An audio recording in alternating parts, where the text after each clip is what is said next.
الحمد لله وكفى وسلام على عباده الذين اصطفى أما بعد أعوذ بالله من الشيطان الرجيم بسم الله الرحمن الرحيم والذين آمنوا أشد حبا لله سبحان ربك رب العزة عما يصفون وسلام على المرسلين والحمد لله رب العالمين اللهم صل على سيدنا محمد وعلى آل سيدنا محمد وبارك وسلم اللهم صل على سيدنا محمد وعلى آل سيدنا محمد وبارك وسلم اللهم صل على سيدنا محمد وعلى آل سيدنا محمد وبارك وسلم.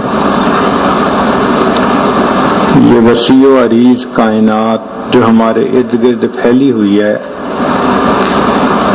یہ ایک سجے ہوئے محل کی مانند ہے. زمین کے بارے میں اللہ تعالیٰ نے فرمایا وَالْأَرْضَ فَرَشْنَاهَا فَنِعْمَ الْمَاهِدُونَ، گویا زمین کو اللہ تعالیٰ نے فرش بنایا. آسمان کے بارے میں فرمایا وَجَعَلْنَا السَّمَاءَ سَقْفًا مَحْفُوظًا، تو آسمان کو اللہ رب العزت نے چھت بنایا. بغیر عمد ترونہا، بغیر پلر کے اس چھت کو اللہ نے کھڑا کر دیا. انا زینا السماء الدنیا، پھر اللہ رب العزت نے آسمان پر لائٹیں لگائیں سورج چاند اور ستاروں کی، اور اس کو مزین کیا. انسان کی ضرورت کی جو بھی چیز ہے اللہ رب العزت نے دنیا میں عطا فرمائی. تو معلوم ہوتا ہے کہ یہ محل اللہ نے انسان کے لیے بنایا، اور انسان کو اللہ رب العزت نے اپنی عبادت کے لیے بنایا. اس کو یوں کہا کسی شاعر نے، کھیتیاں سرسبز ہیں تیری غذا کے واسطے، کھیتیاں سرسبز ہیں تیری غذا کے واسطے، چاند سورج اور ستارے ہیں ضیاء کے واسطے،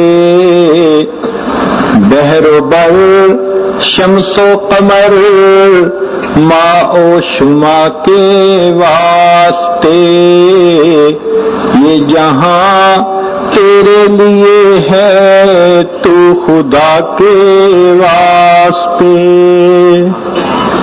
تو فرمایا ان الدنیا خلقت لکم وانتم خلقتم للآخرہ، یہ دنیا تمہارے لیے پیدا کی گئی اور تمہیں اللہ نے آخرت کے لیے پیدا کیا. تو گویا انسان کی پیدائش کا مقصد اللہ رب العزت کی معرفت کا حاصل کرنا، اللہ تعالیٰ سے محبت کرنا، اللہ کی عبادت کرنا. اگر ہم غور کریں تو اس دنیا میں، اس دھرتی میں 4 طرح کی مخلوق ہے. ایک جمادات، پھر اس کے بعد نباتات، پھر اس کے بعد حیوانات، اور اس کے بعد انسان. یہ 4 طرح کی مخلوق ہمیں اپنے گرد و پیش نظر آتی ہے. ہر ایک کے نام کا پہلا حرف وہ اس کی خصوصیت کا اشارہ دیتا ہے. مثال کے طور پر جمادات پتھروں کو کہتے ہیں، تو جمادات کا پہلا حرف بنتا ہے جیم، اور جیم سے لفظ بنا جسامت. تو جمادات کی خصوصیت یہ ہے کہ ان میں جسامت ہوتی ہے، پتھروں میں، پہاڑوں میں، زمین میں جسامت موجود ہے۔ پھر اس کے بعد نباتات، تو نباتات کا پہلا حرف نون بنتا ہے، نون سے لفظ بنا نشو و نما۔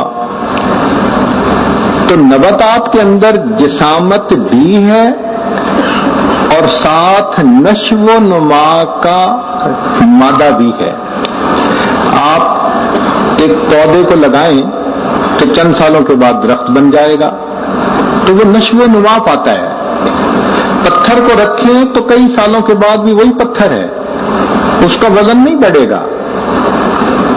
تو جمادات میں فقط جسامت ہے، اس سے نباتات افضل ہیں۔ کیوں؟ ان میں جسامت بھی ہے، ایک مزید خوبی بھی ہے، اس کو نشو و نما کہتے ہیں۔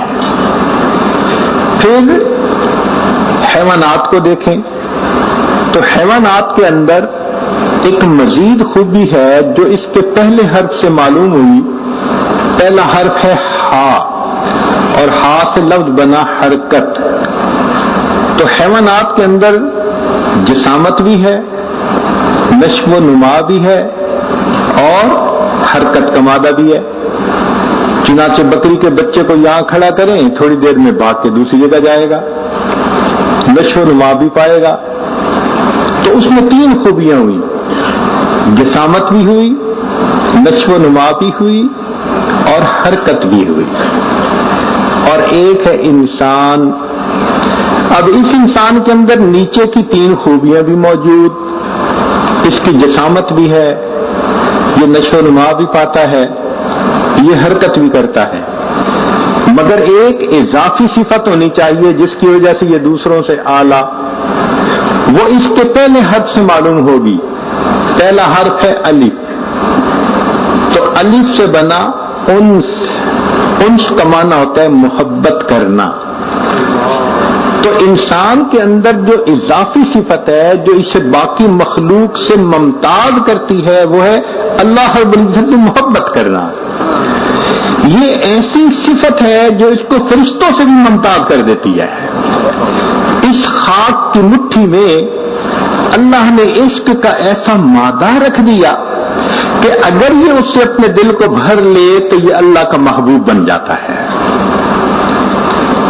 تو جمادات، اس کے اوپر نباتات، اس کے اوپر حیوانات اور اس کے اوپر انسان۔ اب ایک اور بات کریں کہ اصول ہے اللہ تعالیٰ کا بنا ہوا ادنا اعلیٰ پہ قربان، ادنا اعلیٰ پہ قربان، جمادات نباتات پہ قربان۔ آپ نے زمین کے اندر اگر بیج ڈالنا ہے، آپ گہرا ہل چلائیں گے، زمین کے سینے کو چیر دیں گے، کوئی یہ نہیں کہے گا کتنا ظلم کر رہے ہیں جی، زمین پہ اتنا گہرا ہل چلا رہے ہیں۔ سب کہیں گے کہ مقصد عظیم ہے، یہاں کھیتی کرنی ہے، یہاں بیج ڈالنے، اس لیے زمین کو تیار کرنا ٹھیک ہے۔ تو جمادات نباتات پہ قربان۔ اب وہ جو بیج ہم نے ڈالا وہ زمین سے نیوٹریشن لیتا ہے، تو زمین کی جتنی نیوٹریشن وہ قربان ہو رہی ہے اس کے اوپر۔ تو جمادات نباتات کے لیے قربان، اور پھر اتنی اچھی فصل آ جاتی ہے، خوبصورت فصل کھڑی ہے، اور آپ کو اپنے گھر میں جانوروں کے لیے چارے کی ضرورت ہے تو آپ اس فصل کو کاٹ دیتے ہیں۔ کوئی یہ نہیں کہتا کہ جی آپ نے اتنی خوبصورت فصل کو کیوں کاٹ دیا، اس لیے کہ اس نے غذا بننا تھا، مقصد یہی تھا، ادنا اعلیٰ پہ قربان۔ لہذا آپ وہ سبزہ لے کر اپنے جانوروں کو چارہ ڈال دیتے ہیں۔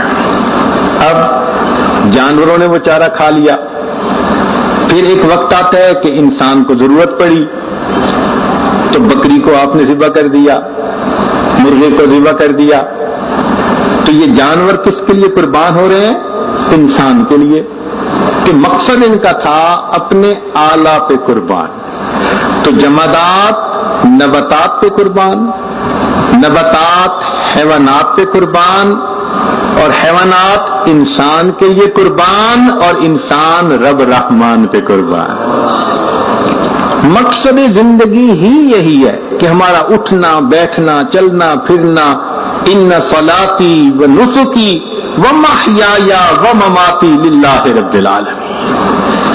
صحیح معنوں میں انسان وہی جس کی زندگی اللہ رب العزت کے لیے گزر رہی ہو، اس کی ہر بات اللہ رب العزت کے حکم کے مطابق ہو. اسی لیے دنیا کے فلاسفروں نے کہا انسان کے بارے میں کہ انسان الانسان حیوان ناطق، کہ انسان ایک بولنے والا جاندار ہے. لیکن کیونکہ وہ مادی علوم کے فلاسفر تھے، خود منزل کا پتہ نہیں تھا، انہوں نے انسان کی یہ ڈیفینیشن کی. اور جو ہے مولانا روم رحمت اللہ علیہ وہ ایک جگہ انسان کی ڈیفینیشن کرتے ہیں، وہ کہتے ہیں کہ الانسان عاشقن، کہ انسان کی صفت یہ کہ وہ اپنے رب کا عاشق ہے، اپنے رب سے محبت کرنے والا.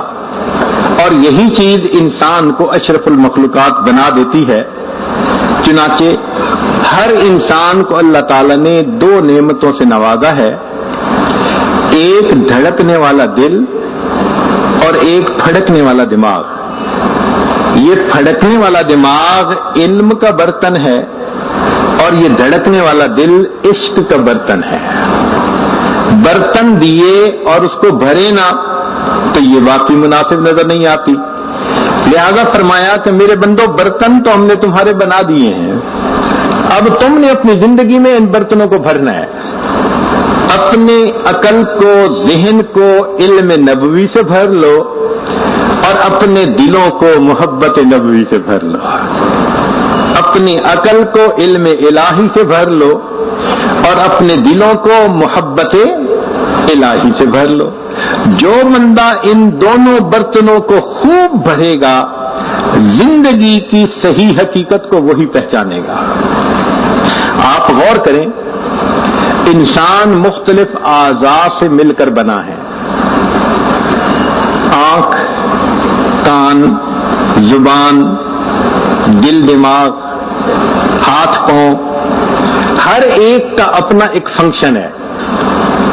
مثلاً آنکھ کا فنکشن ہے دیکھنا، کان کا ایک کام ہے سننا، زبان کا کام بولنا، دماغ کا کام سوچنا، اور دل کا کام محبت کرنا. یہ دل کا مقصد ہے.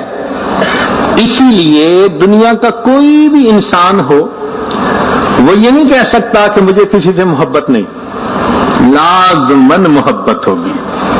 دل بحر محبت ہے، محبت یہ کرے گا. لاکھ اس کو بچا تو یہ کسی پر تو مرے گا. یہ الگ بات ہے کہ اللہ سے محبت کرے یا مخلوق سے کرے، پتھر سے ہو، خدا سے ہو یا پھر کسی سے ہو، آتا نہیں ہے چین محبت کیے بغیر. تو بندہ محبت کے بغیر رہ ہی نہیں سکتا. جس طرح کمرے کے اندر یا تو اجالا ہوگا ورنہ اندھیرا ہوگا، بالکل اسی طرح ہر انسان کے دل میں یا تو اللہ رب العزت کی محبت کا اجالا ہوگا، اور اگر نہ ہوا تو مخلوق کی محبت کا اندھیرا ضرور ہوگا. یہ نہیں کہہ سکتے کہ اس میں نہ اجالا نہ اندھیرا، کچھ بھی نہیں ہے، کچھ نہ کچھ تو ہوگا. ہاں اتنی بات ہے کہ اگر اللہ رب العزت کی محبت ہے تو یہ ایک جائز چیز ہے، اور مخلوق کی نفسانی شیطانی شہوانی محبت ہے تو یہ حرام چیز ہے. اس کی مثال ایسے کہ دودھ تو دودھ ہی ہوتا ہے، مگر بکری کا ہو گائے کا ہو تو حلال ہوتا ہے، اور اگر دودھ کتیا کا ہو تو حرام ہوتا ہے. تو اللہ رب العزت کی محبت سے دل بھرا ہوگا تو یہ محبت باعث اجر بن جائے گی، اور اگر نفسانی شیطانی محبتوں سے دل بھرا ہوگا تو یہ محبت انسان کے لیے بربادی کا سبب بن جائے گی۔ اب یہاں یہ مغالطہ دل میں نہ رہے کہ یہ مخلوق کی محبت، جب بھی مخلوق کی محبت کا نام لیتے ہیں تو اس سے مراد دائرہ شریعت کے علاوہ جو محبتیں ہوتی ہیں، جن محبتوں کا خود اللہ نے حکم دیا، میاں بیوی کی محبت، ماں باپ کی محبت، مسلمان بھائی کی آپس میں محبت، یہ محبتیں تو نور ہیں، یہ تو اللہ کا حکم ہے، اس لیے یہ عبادت ہیں۔ جو محبتیں نفسانی خواہشات کی وجہ سے ہم کرتے ہیں اپنے نفس کے تقاضوں کو پورا کرنے کے لیے، ان محبتوں کا نام مخلوق کی محبت ہوتا ہے۔ لہذا یہ دل اللہ رب العزت کی محبت کا برتن ہے، ہم اسے اللہ تعالی کی محبت سے بھر لیں۔ جو بندہ اپنے دل کو محبت الہی سے بھر لیتا ہے وہ عشق کے گھوڑے پہ سوار ہو جاتا ہے۔ اب اس کی منزل بہت آسان، راہ برسوں کی طے ہوئی پل میں عشق کا ہے بہت بڑا احسان۔ علامہ اقبال نے کہا، عشق کی ایک جست نے طے کر دیا قصہ تمام، عشق کی ایک جست نے طے کر دیا قصہ تمام، اس زمین و آسمان کو بے قرار سمجھاتا میں سمجھتا تھا زمین اور آسمان کا فاصلہ بہت زیادہ، اور عشق نے ایک چھلانگ لگائی اور مجھے میرے محبوب سے واصل کر دیا۔ تو محبت دل میں پیدا کرنی پڑتی ہے، اس کے بغیر یہ محبت الہی کا سفر طے نہیں ہوتا۔ اسی لیے کہا کہ لوٹ آئے جتنے فرزانے گئے، فرزانہ کہتے ہیں جو بندہ عقل کی بنیاد پہ راستہ طے کر رہا ہو اس کو فرزانہ کہتے ہیں۔ لوٹ آئے جتنے فرزانے گئے، تاب منزل صرف دیوانے گئے۔ جن کے دلوں میں محبت ہوتی ہے نا وہ منزلوں تک ہمیشہ پہنچا کرتے ہیں۔ چنانچہ عقل و دل و نگاہ کا مرشد اولی ہے عشق، عقل و دل و نگاہ کا مرشد اولی ہے عشق، عشق نہ ہو تو شرع و دین بت کدائے تصورات۔ اگر محبت الہی کو نکال لو تو پھر پیچھے کیا چند تصورات ہی رہ جاتے ہیں، اس کے سوا کیا ہے۔ اس لیے یہ ایک نعمت ہے جو بندے کو نصیب ہو جائے تو اسے دنیا میں سرداری نصیب ہو جاتی ہے۔ شاعر نے کہا، ہر کے عاشق شد جمال ذات را، ہر وہ بندہ جو اللہ تعالیٰ کے جمال کا عاشق بن جاتا ہے، ہر کے عاشق شد جمال ذات را، اوست سید جملہ موجودات را، وہ تمام مخلوقات کا سردار بن جاتا ہے۔ تو ہمیں چاہیے کہ ہم اپنے دل کو محبت الہی سے بھر لیں۔ محبت کا یہ ایک نتیجہ ہوتا ہے کہ انسان محبوب کی خدمت بے اختیار ہو کر کرتا ہے۔ ان المحب لما یحب مطیع، محب جس سے محبت کرتا ہے اس کا مطیع ہوتا ہے۔ آپ نے گھروں میں دیکھا ہوگا، بیٹا ہے چھوٹا، ماں کیسے 24 گھنٹے اس کی خدمت میں لگی ہوتی ہے، نہ اپنے سونے کی پرواہ، نہ کھانے کی پرواہ، نہ آرام کی پرواہ۔ ذرا بچے نے کچھ اشارہ کیا باندھی پھرتی ہے۔ یہ 24 گھنٹے کی ملازمہ کیوں بنی پھرتی ہے؟ محبت کی وجہ سے، بچے سے محبت ہے۔ جتنی بھی تھکی ہوئی ہوگی، بھوکی پیاسی ہوگی، اور بیٹھے گی ایک لقمہ توڑے گی کہ میں کھانا کھا لوں، اور سویا ہوا بچہ تھوڑی سی آواز کر دے گا سب چھوڑ کے چلی جائے گی۔ اس لیے محبت کی وجہ سے جو مرضی ہو جائے وہ بچے کا رونا برداشت نہیں کر پاتی۔ تو جب انسان کے دل میں اللہ رب العزت کی محبت آ جاتی ہے، پھر اس کو نیکی کرنا، عبادت کرنا، دین پہ چلنا یہ مشکل نظر نہیں آتا، وہ محبت کی وجہ سے چل رہا ہوتا ہے۔ اس کی مثال یوں سوچئے کہ ایک ماں بہت تھکی ہوئی ہے، کہتی ہے میں نے آج سارا دن صفائیاں کروائیں اور گھر کو صاف کیا، کپڑے دھوئے، میں بہت تھک گئی ہوں، بس میں نے عشاء پڑھ کے سو جانا ہے۔ وہ عشاء کی نماز پڑھ رہی تھی کہ اتنے میں پردیس میں گیا ہوا جو اس کا جوان بیٹا تھا وہ اچانک سرپرائز دینے کے لیے گھر آ گیا۔ اب جیسے جوان بیٹے کی آواز سنی سب تھکاوٹیں ختم، اب بیٹے کے ساتھ بیٹھی ہے، کھانا کھلا بھی رہی ہے، کھا بھی رہی ہے، طبیعت پوچھ رہی ہے، حال پوچھ رہی ہے، گھنٹوں جاگ رہی ہے۔ بیٹی کہتی ہے امی آپ تو کہہ رہی تھی کہ میں بہت تھکی ہوئی ہوں، مجھے مت کوئی آج تنگ کرے، میں نے سونا ہے، نیند کہاں گئی؟ کہے گی بیٹی تیرے بھائی کی آواز سن کے تو نیند ہی ختم ہو گئی۔ جس طرح محبت کی بنا پر تھکی ہوئی ماں بیٹے سے ملاقات کرتی ہے سب تھکاوٹیں ختم ہو جاتی ہیں، اسی طرح بندہ سارا دن کام کاج کر کے تھکا ہوتا ہے، رات کا اندھیرا ہوتا ہے، مصلے پہ قدم رکھتا ہے، سب تھکاوٹیں ختم ہو جاتی ہے۔ ہمارے بزرگوں کے بارے میں لکھا ہے کہ اتنی دن میں عبادت کرتے تھے کہ رات سونے کے لیے بستر پہ جاتے تھے تو تھکے ہوئے اونٹ کی طرح گھسیٹ کے پاؤں رکھا کرتے تھے، لیکن وہی تھکے ہوئے لوگ جب مصلے پہ کھڑے ہوتے تھے تو سب تھکاوٹیں ختم ہو جاتی تھی، ان کو رات گزرنے کا پتہ ہی نہیں چلتا تھا۔ اس لیے کہ دل کے اندر محبت، آپ نے دیکھا ہوگا کہ جن بچوں کو ویڈیو گیم کھیلنے کا شوق رہتا ہے ان کو کہو نا بھائی 1 گھنٹہ کھیل لو، اور 1 گھنٹے کے بعد کہو بھائی بس کرو کہ جی ابھی تو 15 منٹ ہوئے، امی ابھی تو 15 منٹ ہوئے، 1 گھنٹے کا پتہ نہیں چلتا۔ جس طرح بچے کا دل ویڈیو گیم میں اٹکا ہوا ہے 1 گھنٹہ گزرنے سے بھی پتہ نہیں چلتا، ہمارے اکابر کا یہی حال تھا، اللہ کی محبت میں دل ان کا اس طرح اٹکا ہوتا تھا رات کے گزرنے کا پتہ بھی نہیں چلا کرتا تھا۔ سیدہ فاطمہ زہرا رضی اللہ تعالی عنہا کا واقعہ ہے، سردیوں کی لمبی رات، چنانچہ 2 رکعت کی نیت باندھی،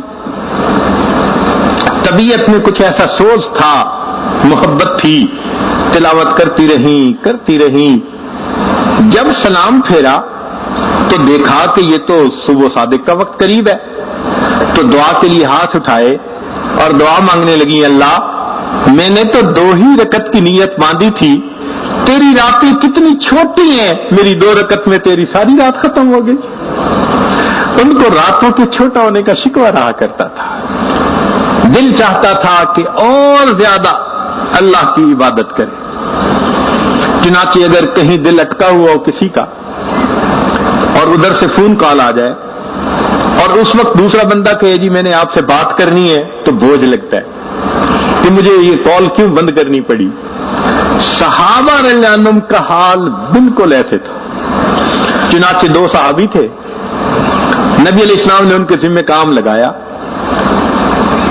اب ان میں سے ایک نے کہا کہ ساری رات جاگنا ہے، میں سو جاتا ہوں، آدھی رات آپ جاگیں، پھر آپ سو جانا میں جاگوں گا۔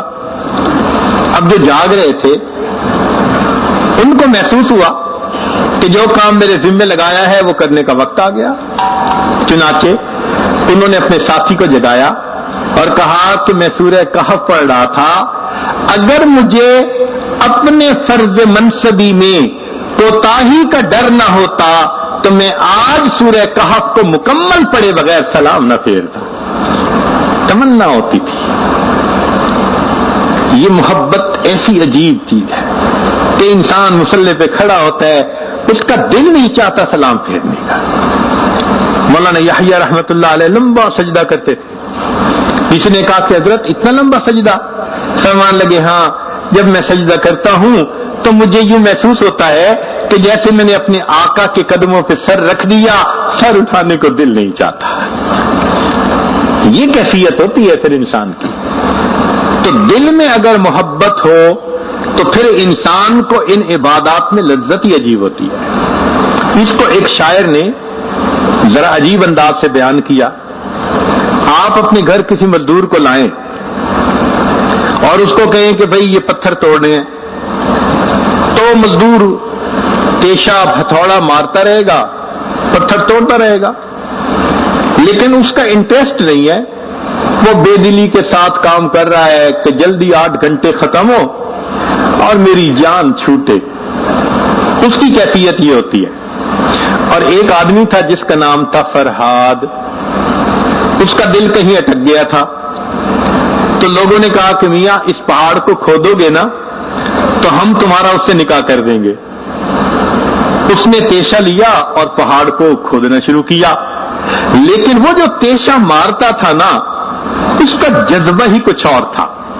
تو علامہ اقبال نے لکھا، ہر ضرب تیشہ ساغرے کیفے وصال دوست، کہ وہ ہر جو تیشے کی ضرب لگاتا تھا اس کو یوں لگتا تھا کہ میں محبوب کے وصل کا جام پی رہا ہوں.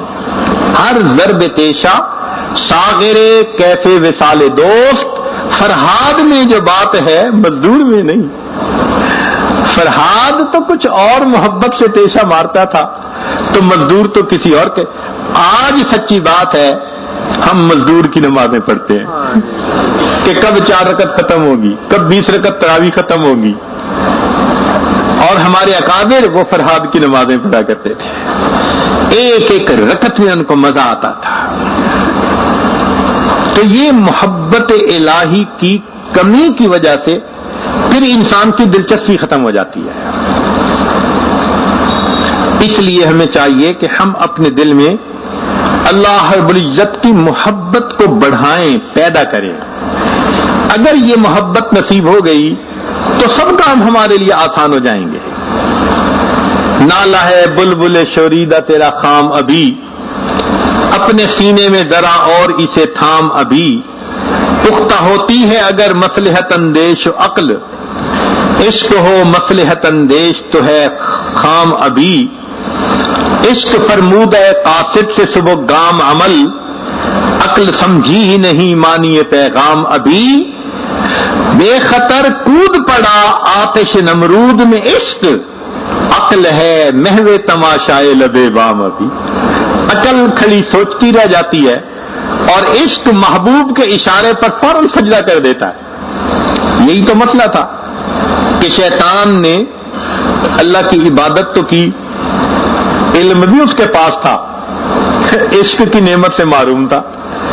رب کریم کا حکم ہوا اسجدوا لآدم، سب فرشتوں نے سجدہ کر دیا سوائے اس شیطان بدبخت کے، اس نے سجدہ نہ کیا. اگر اس کے اندر محبت کا مادہ ہوتا تو یہ فوراً محبوب کے حکم کو سنتے ہی سجدے میں چلا جاتا. یہ محبت الہی اگر ہو تو سبحان اللہ انسان کے وجود کے اندر برکت آ جاتی ہے. چنانچہ فارسی کا ایک شعر ہے، اللہ اللہ ایک شیریں ہست نام، شیر و شکر میں شود جانم تمام. کہ جب میں اللہ اللہ کا نام لیتا ہوں تو میرے پورے جسم میں اس طرح مٹھاس آ جاتی ہے جیسے چینی کو دودھ میں ملائیں تو میٹھے دودھ کے قطرے قطرے میں مٹھاس آ جاتی ہے. اللہ رب العزت کا نام کتنا میٹھا نام ہے، کتنا لطف اور مزے کا نام ہے. اس لیے کسی عارف نے عجیب بات کہی کہ جس نے اللہ رب العزت کو پہچانا وہ اللہ سے محبت کیے بغیر رہ نہیں سکتا، اور جس نے دنیا کی حقیقت کو پہچانا وہ دنیا سے نفرت کیے بغیر رہ نہیں سکتا. تو ہم اللہ رب العزت کی محبت اپنے دل میں پیدا کریں. یہ محبت دائمی اور پائیدار چیز ہے. اس محبت کا حال سنیے کہ دنیا میں جتنی محبتیں کرنے والے اور لوگ ہیں ایک دن ان میں جدائی ہونی ہے، ایک دن ان میں جدائی. جبریل علیہ السلام حاضر خدمت ہوئے، اے اللہ کے حبیب صلی اللہ علیہ وسلم عش ما شئت فإنک میت، جتنا آپ چاہیں دنیا میں زندہ رہیں ایک دن آپ کو پردہ فرمانا ہے. وَأَحْبِبْ مَنْ شِئْتَ فَإِنَّكَ مَفَارِقُ، جس سے چاہے محبت کریں ایک دن جدا ہونا ہے. دنیا میں جتنی بھی محبتیں ہیں انجام جدائی.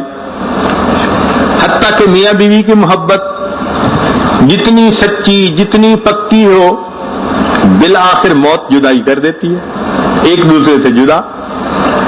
تو دنیا کی محبتوں کا انجام بالآخر جدائی. لہذا جو مخلوق سے محبت کرے گا ایک نہ ایک دن مخلوق سے جدا کر دیا جائے گا. جو اللہ سے محبت کرے گا ایک نہ ایک دن اللہ سے ملا دیا جائے گا. تو انسان محبت کرے تو اللہ رب العزت سے کرے, پھر اللہ کی نسبت سے مخلوق سے محبت کرے. مخلوق سے جو محبتیں ہوں وہ نفس کی وجہ سے نہ ہو, وہ اللہ کی رضا کے لیے ہو. تو محبت تو اصل اللہ کی ہوئی نا. اس محبت کو دل میں پیدا کر لے, پھر دیکھیے کہ اس محبت کا انسان کی زندگی پہ کیا اثر پڑتا ہے. یہ محبت انسان کو صحیح معنوں میں انسان بنا دیتی ہے, ایک زندگی میں جذبہ بیدار کر دیتی ہے, موٹیویٹڈ پرسنالٹی بنا دیتی ہے. وہ تھکنا نہیں جانتا. چنانچہ ہرن کی ایک قسم ہے, اس کو نافا کہتے ہیں. سال میں ایک ایسا پیریڈ آتا ہے کہ جب اس کی ناف کے اندر مشک پیدا ہوتا ہے. یہ جو مشک کی خوشبو ہے نا, یہ اس جانور کی ناف کے اندر اللہ بناتے ہیں. یہ ہرن کی ایک خاص قسم ہے. ہم نے ایک مرتبہ سعودی عرب میں چاہا کہ بھئی ہم معلوم کریں بات سچی ہے یا نہیں, تو ہم ایک دکان پر گئے جو مشک کا کاروبار کرتے تھے. ہم نے کہا بھئی ہم نے ایک بات سنی ہوئی ہے. انہوں نے وہ ناف نکال کے سامنے رکھ دی. کہنے لگے کہ ہمارے پاس یہ را میٹیریل اس طرح سے آتا ہے, اور واقعی اس کی ناف کے اندر مشک کی خوشبو تھی عجیب. ہمارے حضرت رحمت اللہ علیہ فرمایا کرتے تھے کہ جس وقت وہ خوشبو اس ہرن کی ناف میں پیدا ہوتی ہے نا, وہ اس کے اوپر ایک مستی کا وقت ہوتا ہے. وہ اس خوشبو کو سونگتا ہے تو جیسے ہپنوٹائز ہو جاتا ہے. نہ اس کو کھانے کی پرواہ, نہ اس کو پینے کی پرواہ, نہ اس کو سونا یاد. چھلانگیں لگاتا ہے, دوڑتا ہے, بھاگتا ہے. عجیب مستی کی کیفیت ہوتی ہے. واقعی اسی طرح جن اللہ والوں کے دلوں میں اللہ رب العزت کی محبت کا مشک بھرا ہوتا ہے, پھر ان اللہ والوں کو کھانے پینے کی پرواہ نہیں رہتی. ان کی نظر میں دن اور رات برابر ہو جاتا ہے. وہ سارا دن اللہ کی عبادت میں گزارتے ہیں اور ان کی راتیں ان کے دنوں کی مانے دعا کرتی ہیں. 70 سال کی عمر تھی. کرد رحمت اللہ علیہ ایک بزرگ گزرے ہیں. 70 سال کی عمر میں 70 مرتبہ طواف روزانہ کیا کرتے تھے. بیت اللہ کا طواف 70 مرتبہ روزانہ. 70 طواف کا مطلب ایک طواف کے 7 چکر, تو کتنے بن گئے؟ 490 چکر لگانے. علماء نے لکھا ہے قریب ترین لگاؤ تو بھی 12 کلومیٹر کا سفر بنتا ہے. پھر ہر طواف کی 2 رکعت واجب الطواف, تو 70 ضرب 2 140 رکعت. اب 140 رکعت نفل پڑھنا, ذرا اندازہ لگائیے. اگر کبھی رمضان کی کسی رات ہم ہمت بھی کریں نا تو مشکل سے 10 رکعت پڑھنے لگتے ہیں تو گھٹنے جواب دینے لگ جاتے ہیں, کمر میں درد ہونے لگ جاتی ہے. میں اپنے دوستوں سے کہا کرتا ہوں کہ 10 رکعت کے بعد پھر رکوع سے اٹھتے ہوئے سمع اللہ کی بجائے اوئی اللہ نکل رہی ہوتی ہے. تو 10 رکعت پڑھ کے ہمارا یہ حال. وہ بزرگ 140 رکعت نوافل طواف کے پڑھتے تھے, باقی سارے دن کی عبادت اس کے علاوہ تھی.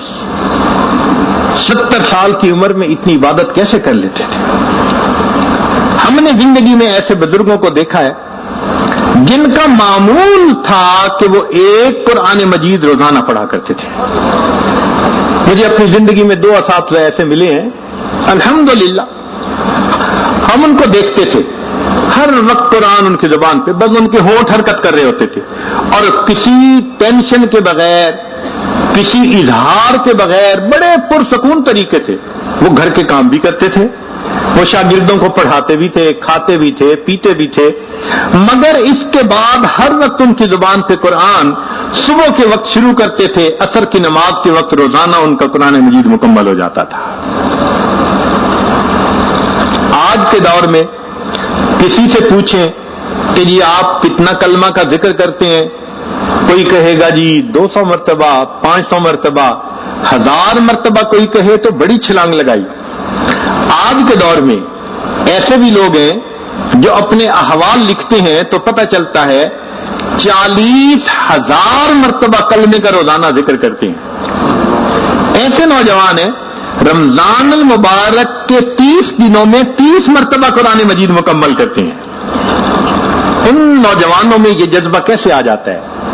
اصل میں یہ محبت الہی ہے جو ان کو برانگیختہ کر دیتی ہے، اور پھر ان کو تھکن یاد ہی نہیں ہوتی، پھر وہ اللہ کی عبادت میں ہر وقت لگے ہوئے ہوتے ہیں۔ رابعہ بصریہ اللہ کی نیک بندی، ان کے بارے میں آتا ہے کہ ایک شخص فجر کی نماز پڑھ کے، اشراق پڑھ کے ان کو ملنے کے لیے گیا، دیکھا کہ وہ چاشت کی نماز پڑھ رہی ہیں، کہنے لگا اچھا فارغ ہوں گی تو تب، پھر انہوں نے ظہر کی نماز شروع کر دی، اچھا بھئی فارغ ہوں گی تو پھر سے ہی انہوں نے عصر کی نماز شروع کر دی، پھر عصر کے بعد اور آدھے وظائف شروع کر، پھر مغرب شروع کر دی، عشاء شروع کر دی، عشاء کے بعد بات کر لوں گا، پتہ چلا پھر انہوں نے نفلوں کی نیت باندھ لی، فجر ہو گئی، اشراق پڑھی، اشراق پڑھ کر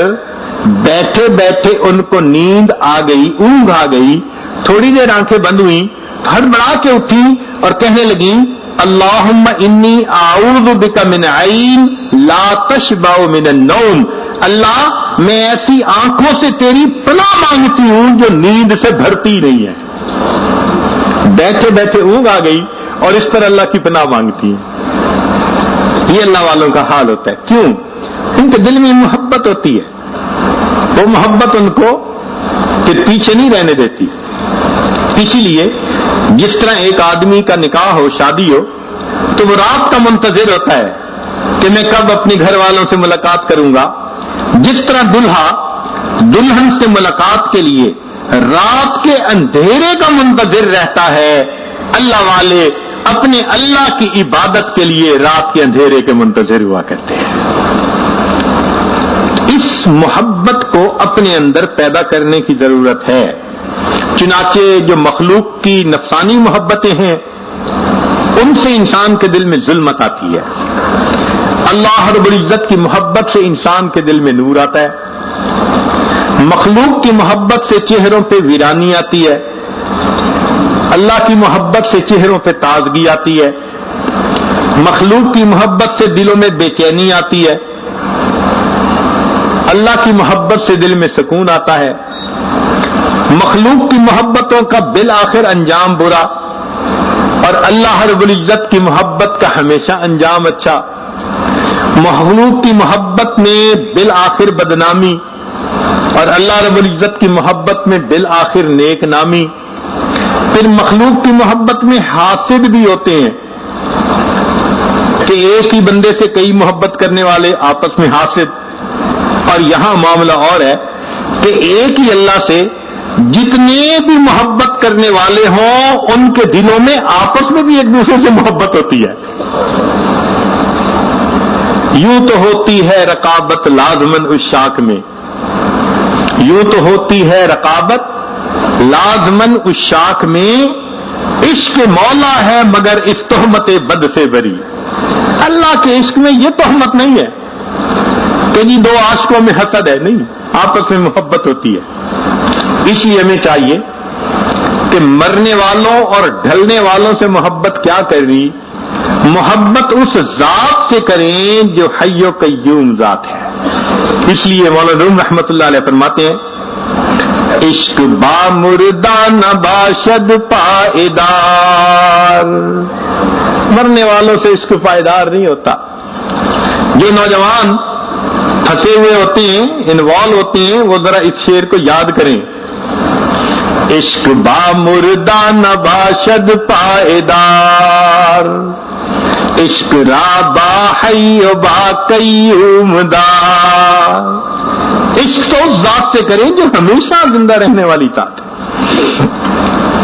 عشق با مردہ نباشد پائیدار، عشق را با حی و با قیوم دار۔ دنیا میں جب بھی محبت کریں گے یہ نفسانی محبتیں بالآخر ختم ہو جائیں گی۔ اس لیے کسی عارف نے کہا، میر مت مرنا کسی گلفام پر، میر مت مرنا کسی گلفام پر، خاک ڈالو گے انہی اجسام پر۔ ایک وقت آئے گا خاک ڈالو گے ان کے اوپر۔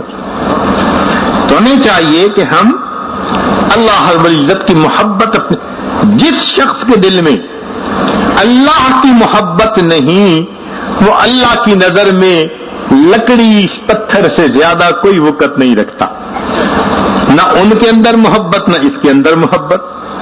اسی لیے شیخ ابو المواہب شاذلی رحمت اللہ علیہ فرماتے تھے کہ عشق کتب ہے، نیوکلیس ہے، انسان کی ساری نیکیاں اسی کے گرد گھومتی ہیں۔ جب محبت ہوتی ہے نا تو انسان اپنی محبت کا اظہار کرتا ہے۔ آپ نے دیکھا ہوگا منگنی ہو نا کسی جگہ اور ان کے گھر پھلوں کی ٹوکری بھجوانی ہو تو گفٹ پیک کرتے ہیں، وہ پھلوں کی ٹوکری پہ بھی کچھ چڑھایا جا رہا ہے، کیوں جی؟ اور جی ہم نے ذرا ادھر گفٹ بھیجنا ہے۔ جس طرح دنیا کا انسان اپنے محبوب کے لیے پھلوں کی ٹوکری کو بھی گفٹ پیک کر کے بھیج رہا ہوتا ہے، اللہ والے اپنی نمازوں کو بھی محبت کے گفٹ پیک میں اللہ کے حضور بھیج رہے ہوتے ہیں۔ یہ میرے محبوب کے پاس میری طرف سے ہدیہ اور تحفہ جا رہا ہوتا ہے، ان کو لطف اور مزہ آتا ہے۔ آج کسی کو فون آ جائے کہ جی اہم بات کرنی ہے، فلاں وقت پہ آپ کو فون کریں گے، بار بار گھڑی دیکھ رہے ہوتے ہیں، بھائی گھڑی کیوں دیکھ رہے ہیں؟ اور یہ ایک اہم فون آنا ہے گھر سے۔ جس طرح فون پہ بات کرنے کے لیے انتظار رہتا ہے، اللہ والوں کو نماز کے وقت اپنے پروردگار سے ہم کلامی کے لیے اسی طرح نماز کا انتظار رہا کرتا ہے۔ وہ ظہر پڑھتے ہیں تو پھر عصر کا انتظار، وقت دیکھتے ہیں کب وقت آئے گا عصر کا، عصر پڑھتے ہیں تو مغرب کا انتظار، مغرب پڑھتے ہیں تو عشاء کا، عشاء پڑھتے ہیں تو فجر کا، اسی انتظار میں ان کی۔ اور پھر 5 نمازوں سے ان کا دل نہیں بھرتا، دل چاہتا ہے محبوب سے پھر کچھ ہم کلامی ہو، جیسے بہانے سے سیل فون فوراً ملا دیتے ہیں، اور جی میں نے اس لیے فون کیا تھا، پھر کوئی بہانہ ملا، پھر میں نے اس لیے فون کیا تھا، اصل میں تو ملاقات سننی ہوتی ہے، اور جی میں نے تو آواز سننی تھی فون کیا۔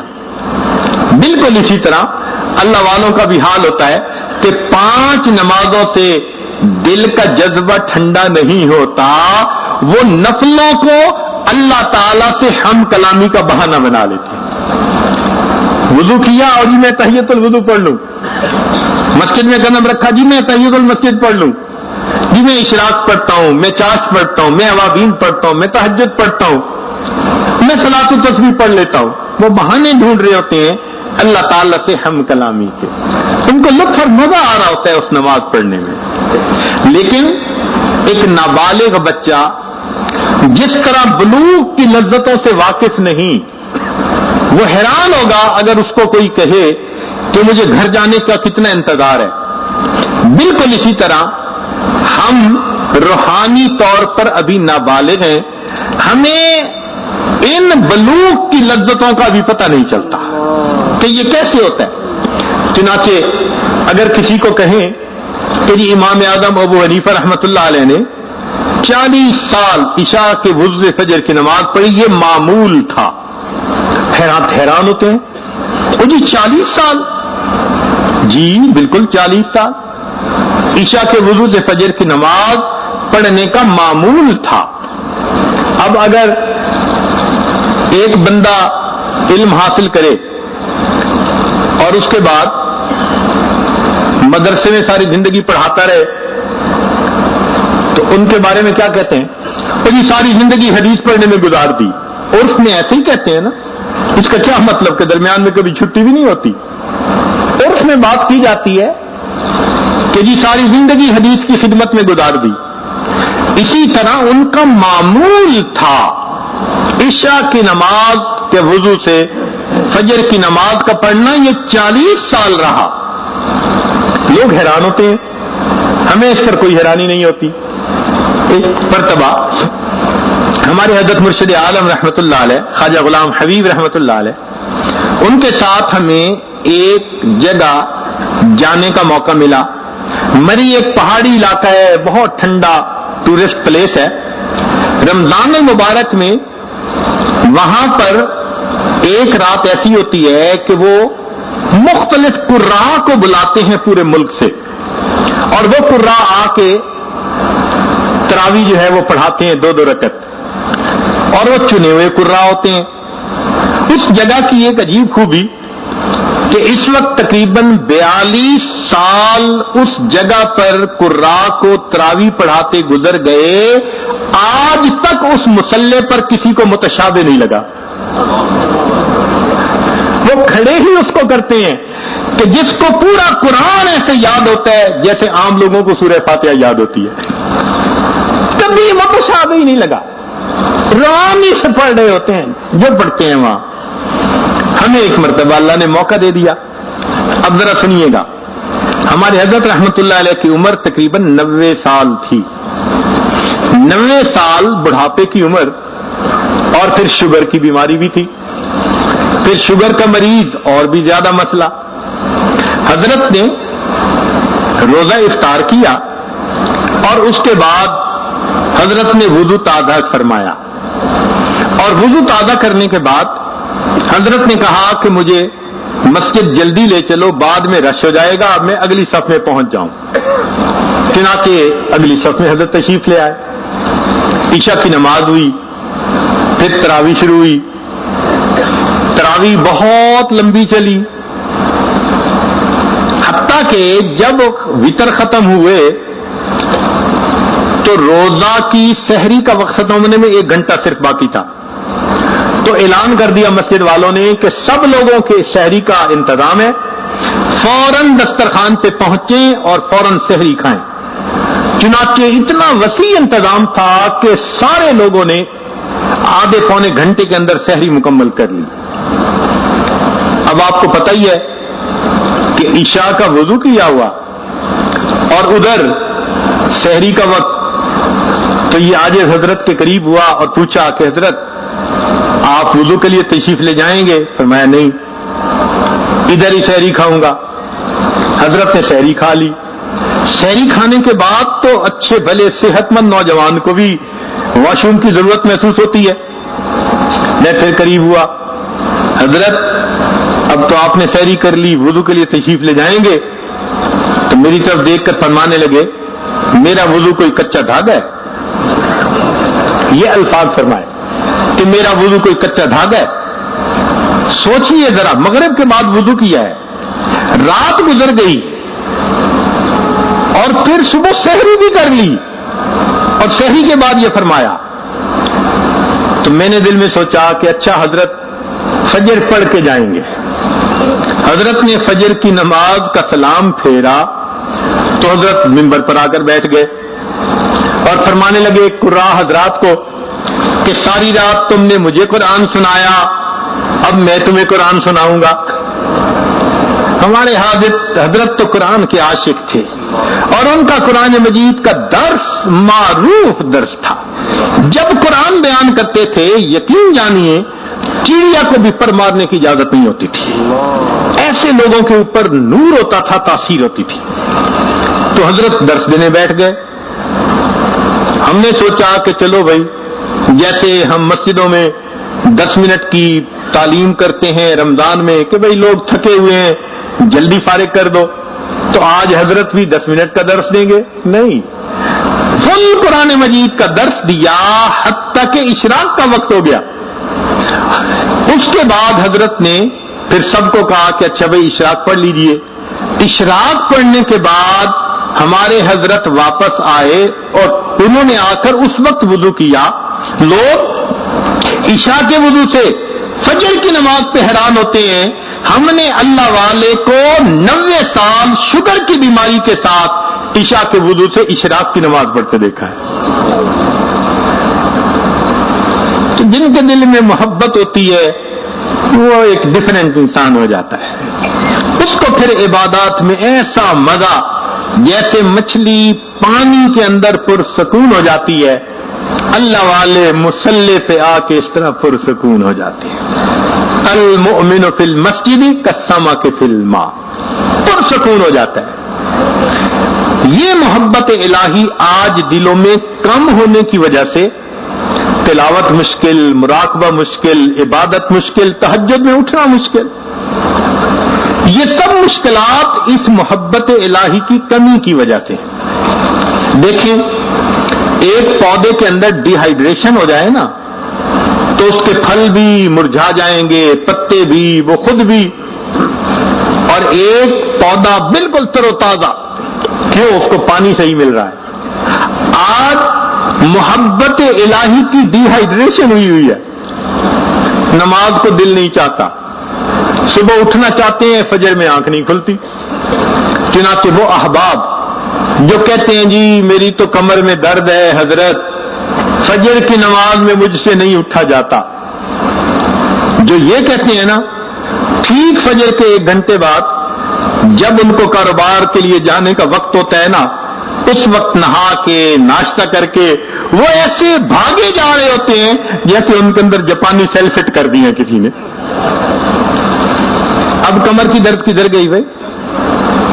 تو محبت کی بات ہے. دل کاروبار میں اٹکا ہوا ہے، روز کے لاکھوں کماتے ہیں، بھاگے جا رہے ہیں. اگر اللہ کی محبت دل میں ہوتی تو تہجد کے وقت جاگنے سے کوئی روک نہیں سکتا تھا. اسی حدیث پاک میں آتا ہے جب رات کا آخری وقت ہوتا ہے 3 طرح کے فرشتوں کی جماعت ہوتی ہے. اللہ تعالیٰ ایک جماعت کو فرماتے ہیں کہ جاؤ فلاں فلاں فلاں، وہ میرے ناپسندیدہ بندے ہیں، میں نہیں چاہتا کہ یہ اس وقت میرے سامنے کھڑے ہوں، ان کو تھپکی دے کے سلاؤ، یہ میرے پیاروں کے جاگنے کا وقت ہے، یہ نہ جاگ سکیں. چنانچہ فرشتے آتے ہیں اور تھپکی دے کے سلا دیتے ہیں کہ بھئی آپ کو اجازت نہیں ہے اس موقع پہ اٹھنے کی، وہ مالک الملک تمہاری شکل نہیں دیکھنا چاہتے. اس لیے جب تہجد کا دعا ہو تو یوں سوچے، یہ نہیں کہ میں نے نہیں پڑھی، یہ سوچے شاید وہ میری شکل دیکھنا پسند نہیں کرے، کبھی تو کھڑا نہیں ہونے دیا. سلا دیتے ہیں سب کو. پھر دوسری جماعت فرشتوں کی فرمایا کہ جاؤ فلاں فلاں میرے بڑے مقبول محبوب بندے ہیں، محبت کرنے والے، ان کو جگاؤ تاکہ وہ اٹھیں، میرے سامنے سجدے کریں، ہاتھ اٹھائیں، میں ان کی مرادوں کو پورا کر دوں. ان کو فرشتے جگا دیتے ہیں، تھکے ہوئے ہوتے ہیں، تہجد کے وقت یکدم آنکھ کھل جاتی ہے، ان کے اندر کوئی الارم فٹ ہوتا ہے، وہ فرشتے جگا دیتے ہیں، تہجد پڑھ لیتے ہیں. اور پھر تیسری جماعت کے بارے میں حدیث پاک میں فرمایا کہ وہ اللہ کے مقرب بندے ہوتے ہیں، بیماریاں والے، بڑھاپے والے، اللہ کے مقبول بندے، زندگی انہوں نے دین کی دعوت میں، عبادت میں گزار دی ہوتی ہے. اللہ فرماتے ہیں اچھا یہ میرا بندہ عبادت کرتے کرتے اب اس بڑھاپے کی عمر کو پہنچ گیا، فرشتوں جاؤ جا کر ان کی کروٹ بدل دو، یہ چاہیں گے تو لیٹے رہیں گے، چاہیں گے تو جاگ جائیں گے، میں ان کے جاگنے پہ بھی راضی، میں ان کے سونے پہ بھی راضی.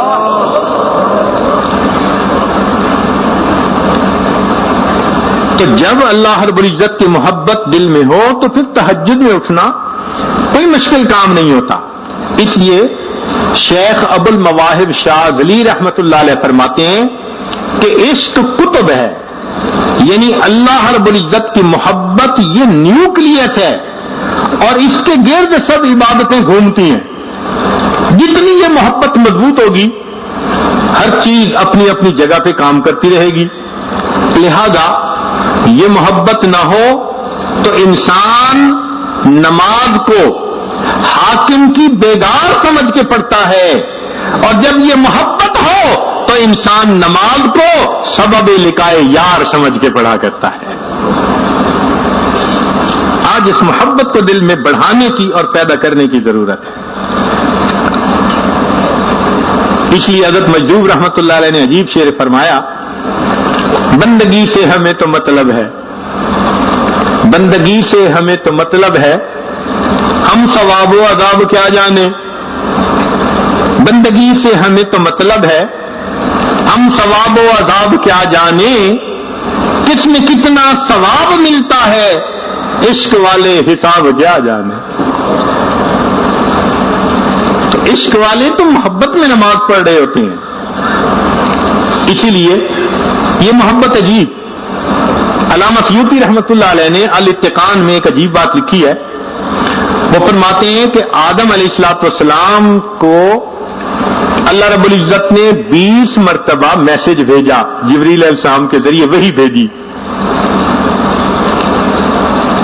ادریس علیہ السلام کی طرف جبریل علیہ السلام 4 مرتبہ نازل ہوئے، نوح علیہ السلام کی طرف 50 مرتبہ آئے، ابراہیم علیہ السلام کے پاس 42 مرتبہ آئے، موسیٰ علیہ السلام کے پاس 400 مرتبہ، عیسیٰ علیہ السلام کے پاس 13 مرتبہ، اور اللہ رب العزت نے اپنے پیغام بر کو اپنے حبیب صلی اللہ علیہ وسلم کے پاس 24,000 مرتبہ بھیجا، 24,000 میسجز۔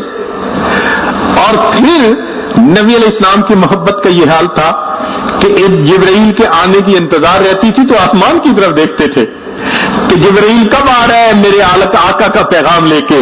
فرمایا میرے محبوب آپ محبت میں اوپر کی طرف دیکھتے ہیں، قد نرا تقلب وجہک فی السماء، آپ آسمان کی طرف دیکھتے ہیں، ہم محبت سے آپ کے پیارے چہرے کو دیکھ رہے ہوتے ہیں۔ یہ محبوب کا تعلق ہی عجیب ہوتا ہے۔ 24,000 مرتبہ پیغام آیا، دل نہیں بھرا، حل میں مزید، اور زیادہ اور زیادہ۔ تو انسان جتنی عبادتیں کرتا ہے اس کو کچھ نظر ہی نہیں آتی، وہ چاہتا ہے کاش میں اور زیادہ عبادت کرتا۔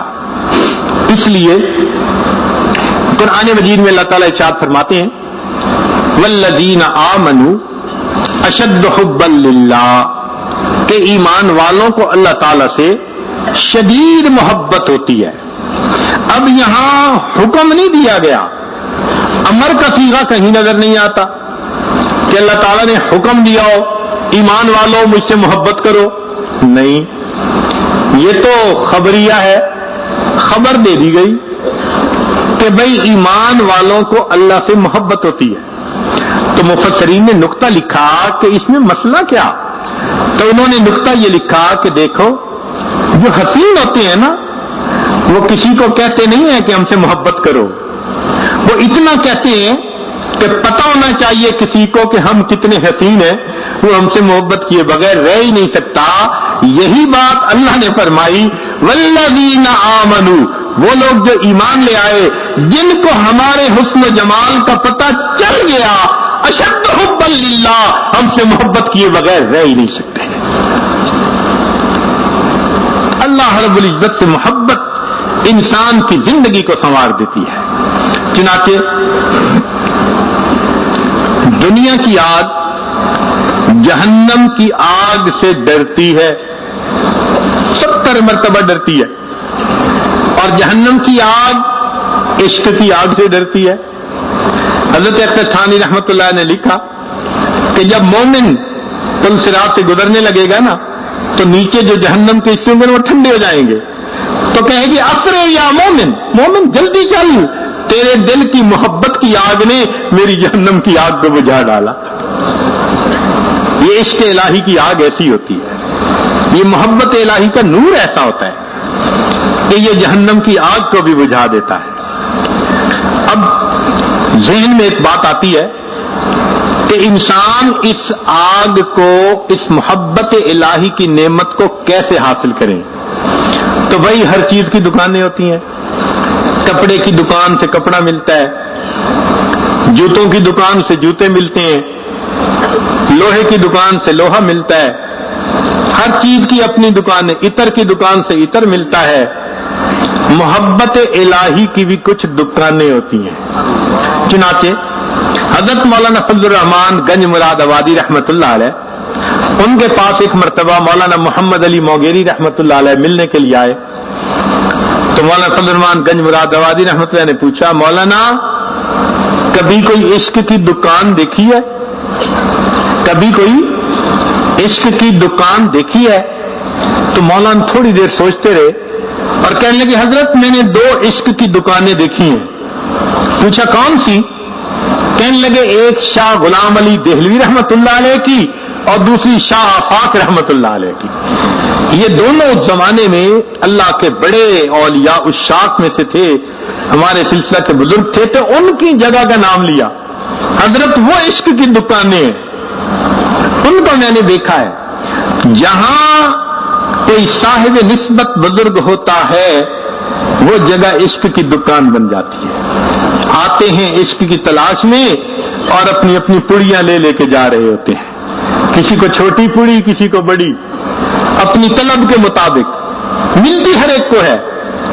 جیسے مقناطیس کے قریب لوہا آ جائے اس میں مقناطیسیت آ جاتی ہے، اللہ والوں کا بھی یہی حال کہ ان کی صحبت میں آ کے جو انسان تھوڑا وقت بھی گزار لیتا ہے، اللہ اس کے دل میں محبت الہی کی مقناطیسیت ڈال دیا کرتے، تڑپ جاتا ہے وہ بندہ جس پر فرض نمازیں 5 پڑھنی مشکل ہوتی ہیں، وہ چند دنوں کے اندر تہجد کا پابند بن جایا کرتا ہے، وہ متبع سنت نظر آتا ہے۔ اصل میں اس کے اندر مقناطیسیت آ جاتی ہے اللہ رب العزت کی محبت کی۔ اسی لیے کتابوں میں لکھا ہے، حضرت مولانا رشید احمد گنگوئی رحمت اللہ علیہ، ان کے یہاں لوگ آتے تھے تو دھوبی تھے جو بیت ہوتے تھے، اور وہ جب جاتے تھے تو کپڑے اس زمانے میں دھونے کے لیے پٹخا لگاتے تھے، تو پٹخا لگاتے ہوئے الا اللہ کی ضرب لگاتے تھے، تو دھوبیوں کے قریب سے کوئی گزرتا تو الا اللہ کی ضربوں سے آواز آ رہی ہوتی تھی۔ ماشاءاللہ۔ ہمارے یہاں ایک شہر ہے ملتان، اس میں ایک نوجوان بیت ہوا، وہ بلیک بیلٹ تھا، بعد میں پتہ چلا کہ وہ ٹریننگ سینٹر بنایا ہوا تھا۔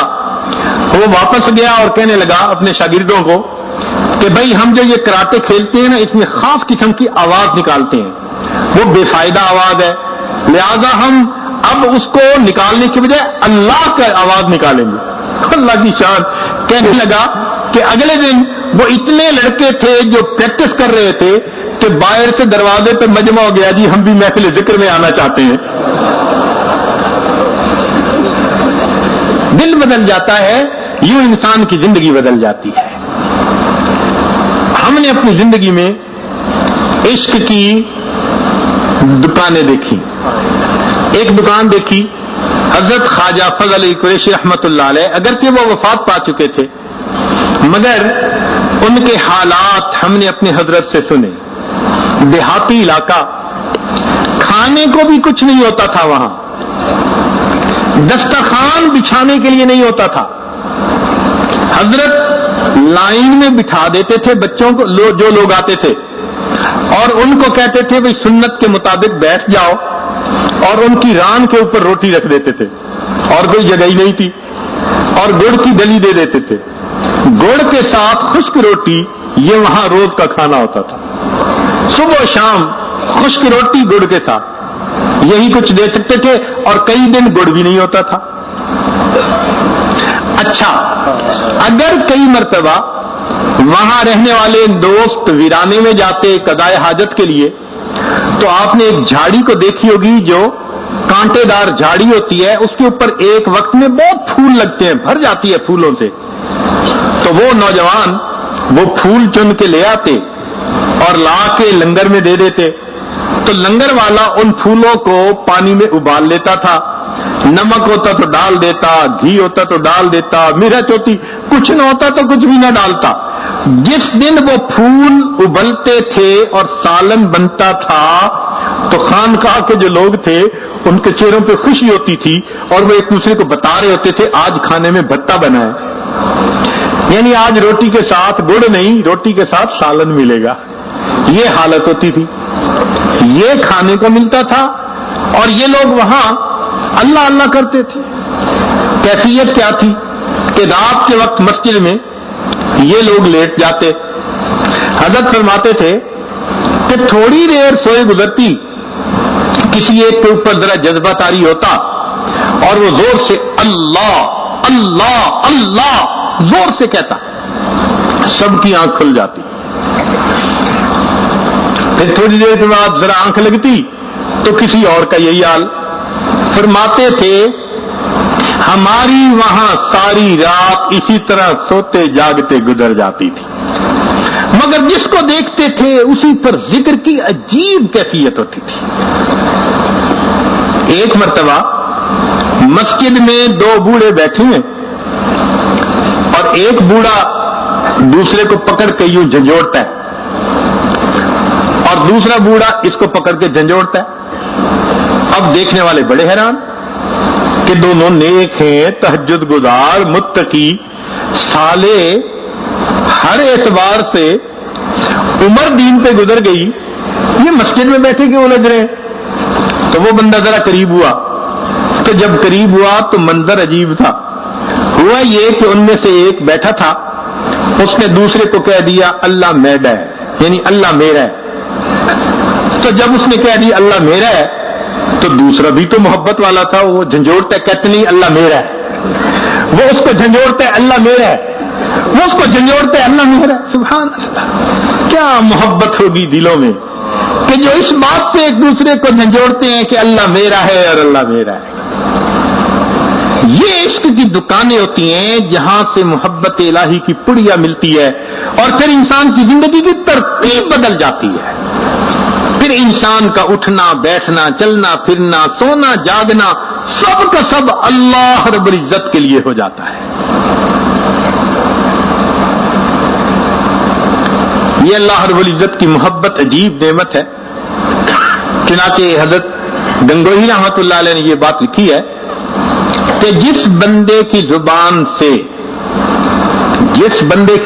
سے پوری زندگی میں ایک مرتبہ محبت کے ساتھ اللہ کا لفظ نکلا، پوری زندگی ایک مرتبہ محبت کے ساتھ اللہ کا لفظ نکلا، فرماتے ہیں کبھی نہ کبھی اس عمل کی وجہ سے اللہ اس کو جہنم سے ضرور بری فرما دیں گے. ایک مرتبہ محبت سے اللہ کہا، سبحان اللہ. اور یہ بات تو سچی ہے کہ جو بندہ دنیا میں اللہ سے محبت کرنے کی کوشش میں لگا رہے گا، کیا اللہ کی رحمت سے یہ توقع کی جا سکتی ہے کہ وہ قیامت کے دن اس کو دشمنوں کی قطار میں کھڑا فرما دے؟ یہ کیسے ہو سکتا ہے؟ اس لیے زندگی میں یہ کوشش کیجیے کہ ہم اللہ کی محبت کو دل میں بھریں اور جو پوری زندگی ہے اللہ کے دین کے لیے گزاریں. اسی میں پوری زندگی گزر جائے، یہی ہماری زندگی کا مقصود اور منشا بن جائے. لہذا آپ سب حضرات یہاں اسی محبت کو لینے کے لیے آئے. اللہ تعالیٰ چاہتے ہیں کہ میرے بندے مجھ سے محبت کریں، چاہتے ہیں، پسند فرماتے ہیں. اور یہ نعمت لینے کے لیے یاد رکھیں، آج کاروبار کے لیے سفر کرنے والے بڑے، گھر بار کے لیے، رشتہ داروں کے لیے، دنیا کے کاموں کے لیے، فیکٹریوں میں ساری رات لوگ جاگتے ہیں. ہاں، محبت الہی کے لیے کوئی سفر کرے، محبت الہی کے لیے کوئی رات کو جاگے، یہ نعمت آج کے دور میں بہت تھوڑی ہے، بہت تھوڑی ہے. اور جو اپنے گھر سے نکلا ہوگا، اللہ میں تجھے پانے کے لیے، تیرا بننے کے لیے اپنے گھر سے نکل رہا ہوں، اس کا ایک ایک قدم اللہ کے ہاں قبول ہوگا، ایک ایک قدم اللہ رب العزت کے ہاں قبول ہوگا. یہ بندہ میری محبت کے لیے اپنے گھر سے نکلا ہے، محبت پانے کے لیے اپنے گھر سے نکلا ہے. شاد باد ہے عشق خوش سودائے ماں، اے اے دوائے جملہ علت ہائے ماں، اے دوائے نخوت و ناموس ماں، اے کہ افلاطون و جالی نو سے ماں۔ عشق الہی کی آگ دل میں آتی ہے، تمام باطنی بیماریوں کو دل سے نکال دیتی ہے۔ شہوت، غصہ، کینہ، حسد، تکبر، عجب، یہ جتنی بیماریاں ہیں آٹومیٹکلی سب کا علاج ہو جاتا ہے۔ دل محبت الہی سے جب بھر جاتا ہے، انسان صحیح معنوں میں انسان بن جاتا ہے۔ یہ محبت پھر انسان کو اللہ رب العزت کے قریب، پھر انسان بنا سنوار کے ایک ایک کام کر رہا ہوتا ہے۔ سیدہ صدیقہ رضی اللہ تعالیٰ عنہ کچھ درم دھو رہی تھی، نبی علیہ الصلوۃ والسلام نے پوچھا، عائشہ حمیرہ یہ کیا کر رہی ہو؟ اے اللہ کے حبیب صلی اللہ علیہ وسلم، میں نے یہ صدقہ کے دینے ہیں اللہ کے راستے میں، تو میں ان کو دھو رہی ہوں، صاف کر رہی ہوں۔ پوچھا حمیرہ کیوں؟ اے اللہ کے حبیب صلی اللہ علیہ وسلم، میں نے آپ کی مبارک زبان سے سنا کہ جب دینے والا اللہ کے راستے میں مال دیتا ہے تو وہ مال سائل کے ہاتھ میں پہنچنے سے پہلے اللہ کے ہاتھوں میں پہنچتا ہے۔ جب سے میں نے یہ سنا، میں اپنے پیسوں کو دھو کے صدقہ دیتی ہوں، میرے مالک کے ہاتھوں میں صاف ستھرا مال پہنچا۔ محبت ہے نا، عجیب محبت ہوتی ہے، کیفیت عجیب ہوتی ہے بندے کی۔ تو بنا سوار کے انسان اعمال کو کرتا ہے تاکہ مالک کو پسند آ جائے۔ چنانچہ یہ عاجز اپنی بات کو مکمل کرتا ہے۔ سیدنا ابراہیم علیہ السلام بکریوں کا ریوڑ لے کے جا رہے ہیں، قریب سے ایک شخص گزرا اور اس نے گزرتے ہوئے یہ الفاظ کہے، سبحان ذی الملک والملکوت، سبحان ذی العزت والعظمت والہیبت والقدرت والکبریاء والجبروت۔ جب اس نے اللہ رب العزت کی تعریف اتنے پیارے لفظوں میں کی تو ابراہیم علیہ السلام کا دل تو تڑپ اٹھا، کھڑے ہو گئے۔ اے بھائی، جو کہا ذرا ایک مرتبہ پھر کہہ دے۔ اس نے کہا اس کے بدلے کیا دیں گے؟ فرمایا یہ میرا جتنا ریوڑ ہے آدھا آپ کو دے دوں گا۔ اس نے پھر وہی الفاظ کہہ دیے۔ جب پھر اللہ کی تعریف سنی ان الفاظ میں تو پھر دل تڑپ اٹھا، اے بھائی ایک مرتبہ اور کہہ دے۔ اب کیا دیں گے؟ بھائی بکریاں بھی آپ کی۔ اس نے پھر ایک مرتبہ کہہ دیا۔ اب جب سنا تو کندھے مقرر کا مزہ آیا، دل نے کہا ہوتی رہے ثنا تیرے حسن و جمال کی، اے اللہ یہ تیری تعریفیں کرتا رہے، تیرا ابراہیم سنتا رہے۔ اے بھائی ذرا ایک مرتبہ اور کہہ دینا۔ اس نے کہا جناب اب تو آپ کے پاس بکریاں بھی نہیں، اب کیا دیں گے؟ فرمانے لگے اچھا تجھے بکریاں چرانے کے لیے کسی کی ضرورت ہوگی، میں تیری بکریاں چرا دیا کروں گا، تو یہ الفاظ مجھے اور سنا دے۔ اس نے کہا ابراہیم خلیل اللہ مبارک ہو، میں تو اللہ رب العزت کا فرشتہ ہوں، میرے مالک نے بھیجا، جاؤ ابراہیم کے سامنے میرا نام لو اور دیکھو میرے نام کے کیا دام لگاتا ہے۔ ان کے دل میں محبت ہوتی ہے وہ اللہ کے نام پہ ایسے قربان ہو جایا کرتے ہیں، مال و دولت اللہ کے نام پہ قربان کر دیتے ہیں۔ مالک ابن دینار رحمت اللہ علیہ فرماتے ہیں میں اپنے گھر سے باہر نکلا، گرمی کا موسم، اتنی سخت گرمی تھی کہ لوگ بھی گھروں میں، جانور بھی درختوں کے سائے کے نیچے، پرندے بھی اپنے گھونسلوں میں، باہر سورج آگ برسا رہا تھا۔ مجھے ضروری کام تھا تو مجھے نکلنا پڑا۔ میں جب گلی میں نکلا تو میں نے دیکھا کہ ایک اپاہج بندہ ہے، ٹانگوں سے معذور ہے، اور وہ زمین کے اوپر اپنے ہاتھوں سے گھسٹتا آ رہا ہے۔ کہہ رہے ہیں جب میں نے قریب جا کے دیکھا تو پورا پسینے میں نہایا ہوا، اور اس کی سکن جو تھی نا وہ ریڈ ہو چکی تھی، جیسے سورج نے جلا دی ہو اس کے سکن، اور وہ آگے آگے بڑھ رہا ہے۔ میں نے سلام کیا، میں نے پوچھا کہ نوجوان اس گرمی میں تو کہاں جا رہا ہے؟ اس نے کہا میں نے حج کا ارادہ کیا ہے۔ اللہ کے گھر کی طرف جا رہا ہوں، اس لیے سفر میں ہوں۔ میں نے کہا کہ تھوڑی دیر میرے ہاں آرام کر لو۔ اس نے کہا جناب مجھے تو سفر کرنے میں ٹائم لگتا ہے، آپ تو پاؤں سے آرام سے چلتے ہو، میں تو انچ بائی انچ گھسٹ کے چل رہا ہوں۔ مجھے ڈر ہے کہ ایسا نہ ہو کہ میں راستے میں رہ جاؤں اور ایام حج آ جائیں، میری حد نکل جائے تو میں رکوں گا نہیں۔ فرماتے ہیں کہ میں نے اسے ایک سجیشن دی، میں نے کہا کہ میرے گھر میں آرام کر لو، میں سواری کا بندوبست کر دیتا ہوں، تم شام کو سوار ہو کے اپنا سفر سہولت سے طے کر لو۔ کہنے لگے جب میں نے یہ الفاظ کہے تو اس نوجوان نے میری طرف دیکھا، کہنے لگا مالک ابن دینار میں تو تمہیں بہت عقل مند سمجھتا تھا، تم نے بات کیسی کی؟ میں حیران کیا ہوئی غلطی مجھ سے؟ کہنے لگا مالک ابن دینار ذرا سوچو، اگر کوئی غلام اپنے ناراض مالک کو منانے کے لیے جائے تو بتاؤ اسے گھسٹ کے جانا اچھا لگتا ہے یا سواریوں پہ سوار ہو کے شان سے جانا اچھا لگتا ہے؟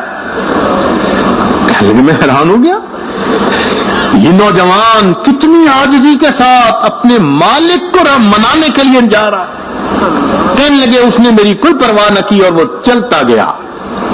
اللہ کی شان، اسی سال اللہ رب العزت نے مجھے بھی حج کی توفیق دے دی۔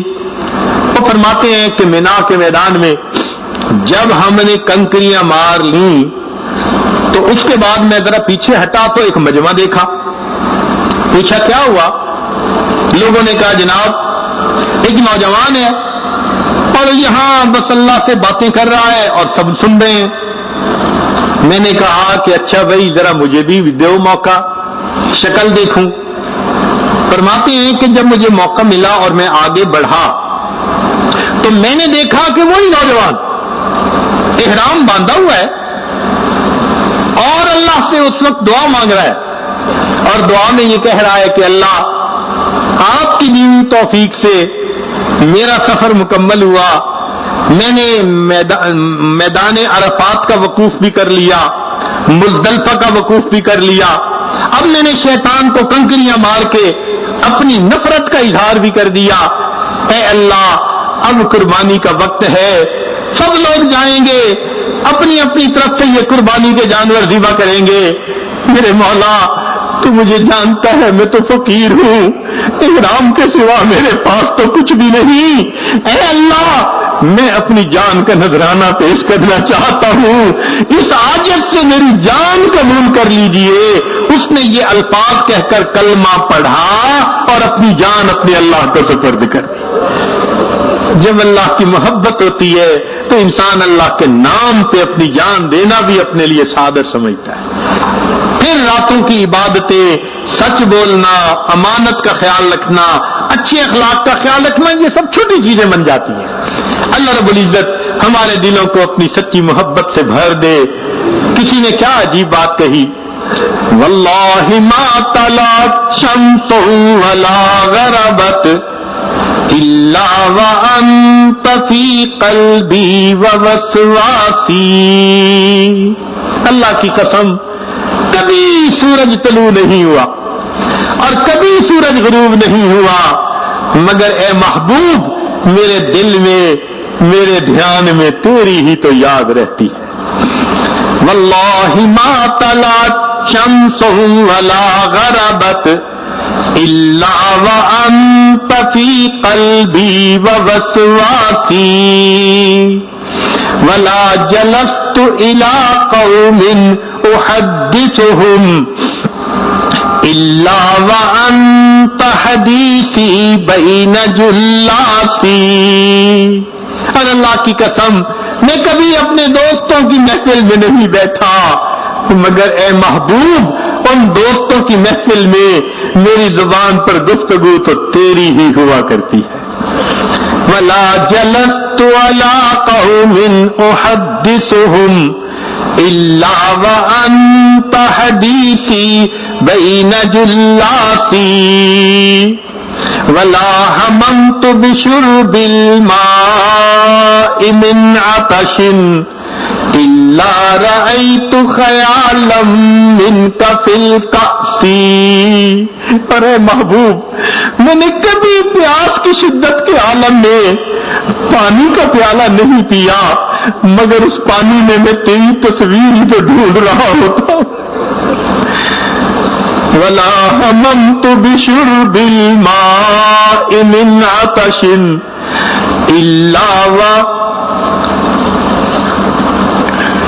ولا هممت بشرب الماء من عطش إلا رأيت خيالا منك في الكأس. ولا ذكرتك محزونا ولا طربا إلا وحبك مقرون بأنفاسي. ارے میرے محبوب، میں نے کبھی خوشی میں یا غم میں تجھے یاد نہیں کیا، مگر میرے سانس تیری محبت میں لپٹے ہوئے ہوتے ہیں. ایسی اللہ کی محبت آ جائے کہ ہم اللہ کو یاد کریں اور اللہ کا نام اللہ کی محبت میں لپٹا ہوا ہماری زبان سے نکل رہا. اللہ رب العزت ہمیں اپنی ایسی سچی محبت عطا فرمائے. یہ وہ نعمت ہے جس کو مانگنے کے لیے نبی علیہ الصلوۃ والسلام نے امت کو دعا سکھائی کہ ہم دعا مانگے، اللہم انی اسألک حبک وحب من یحبک وحب عملی یبلغنا الی حبک. ایک اور حدیث پاک میں نبی علیہ السلام نے فرمایا، اللہم اجعل حبک احب الی من الماء البارد. ہم اللہ تعالی سے اللہ کی محبت کو مانگتے ہیں. کسی نے کہا تیرے عشق کی انتہا چاہتا ہوں، میری سادگی دیکھ کیا چاہتا ہوں، کوئی دم کا مہمان ہوں اے اہل محفل، چراغ سحر ہوں بجھا چاہتا ہوں. وآخر دعوانا ان الحمدللہ رب العالمین.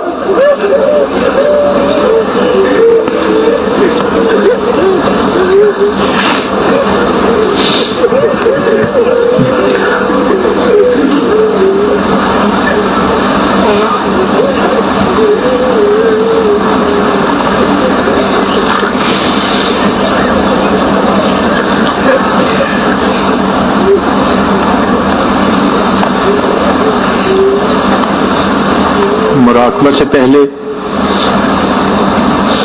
جو احباب توبہ طائب ہونے کی نیت سے تشریف لائے ہیں، ان کی خدمت میں گزارش ہے کہ دل میں یہ نیت کر لیں کہ ہم اپنے پچھلے گناہوں سے سچی پکی توبہ کر رہے ہیں، آئندہ نیکوکاری پرہیزگاری کی زندگی گزارنے کا ارادہ کر رہے ہیں. الحمدللہ وکفی وسلام علی عبادہ الذین اصطفی. اما بعد، یہ کلمات سچے دل کے ساتھ پیچھے پیچھے پڑھیے. بسم اللہ الرحمن الرحیم. لا الہ الا اللہ محمد الرسول اللہ. آمنت باللہ وملائکتہ وکتبہ ورسلہ والیوم الآخر والقدر خیرہ وشرہ من اللہ تعالی والبعث بعد الموت. آمنت باللہ کما ہوا باسمائہ وصفاتہ وقبلت جمیع احکامہ اقرار باللسان وتصدیق بالقلب. اشہد ان لا الہ الا اللہ واشہد ان محمدا عبدہ ورسولہ. استغفر اللہ ربی من کل ذنب واتوب الیہ برحمتک یا ارحم الراحمین.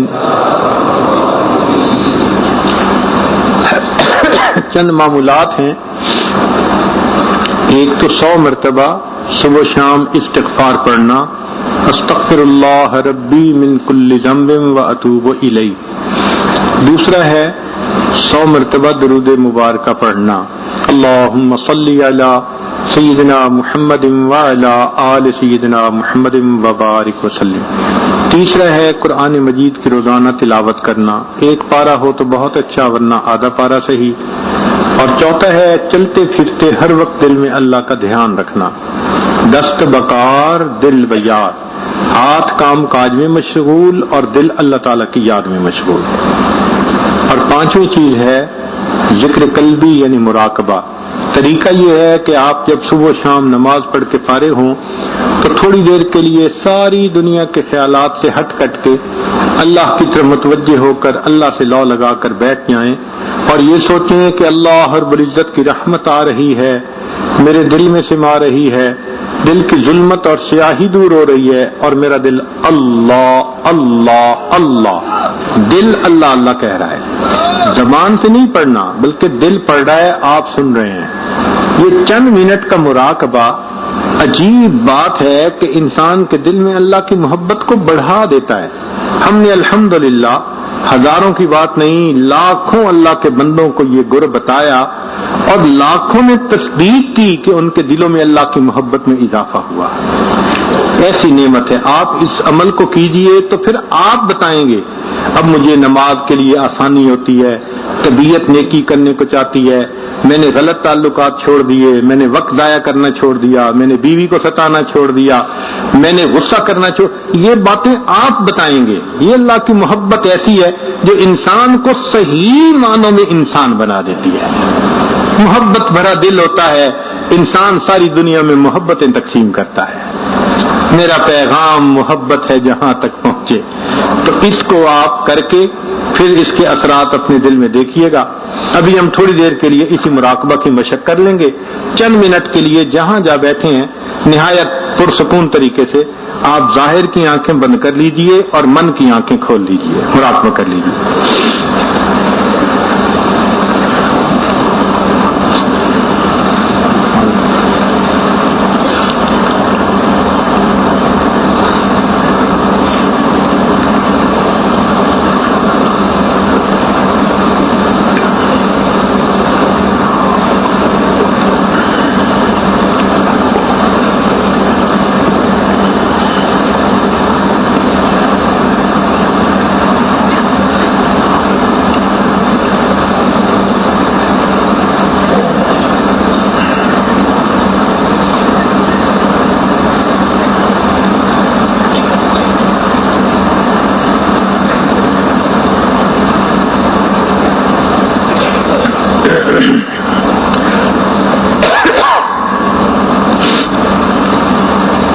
انسان جب اپنے اندر جھانکتا ہے اسے اپنی اصل تصویر نظر آتی ہے۔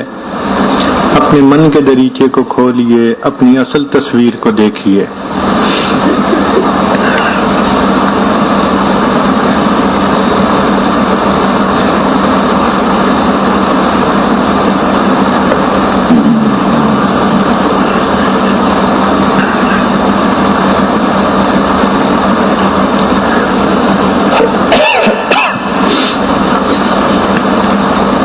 دل مغموم کو مسرور کر دے، دل بے نور کو پر نور کر دے، دل مغموم کو مسرور کر دے،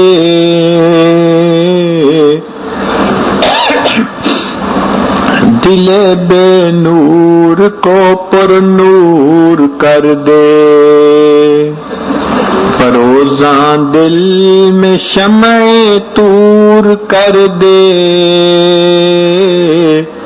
یہ گوشہ نور سے معمور کر دے، ہے میری گھات میں خود نفس میرا، خدایا اس کو بے مقدور کر دے، مئے وحدت پلا مخمور کر دے، محبت کے نشے میں چور کر دے، مے وحدت پلا مخمور کر دے، محبت کے نشے میں چور کر دے، میرا ظاہر سنور جائے الہی، میرے باطن کی ظلمت دور کر دے، میرا ظاہر سنور جائے الہی، میرے باطن کی ظلمت دور کر دے، میں وحدت پلا مخمور کر دے، محبت کے نشے میں چور کر دے۔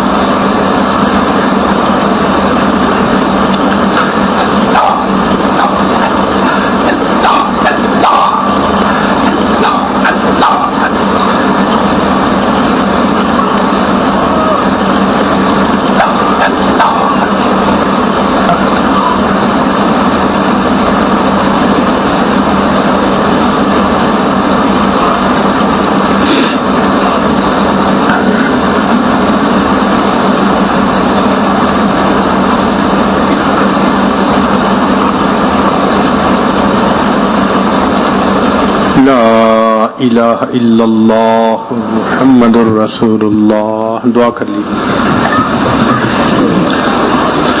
الحمدللہ رب العالمین والعاقبۃ للمتقین والصلاة والسلام علی رسولہ محمد وآلہ واصحابہ اجمعین۔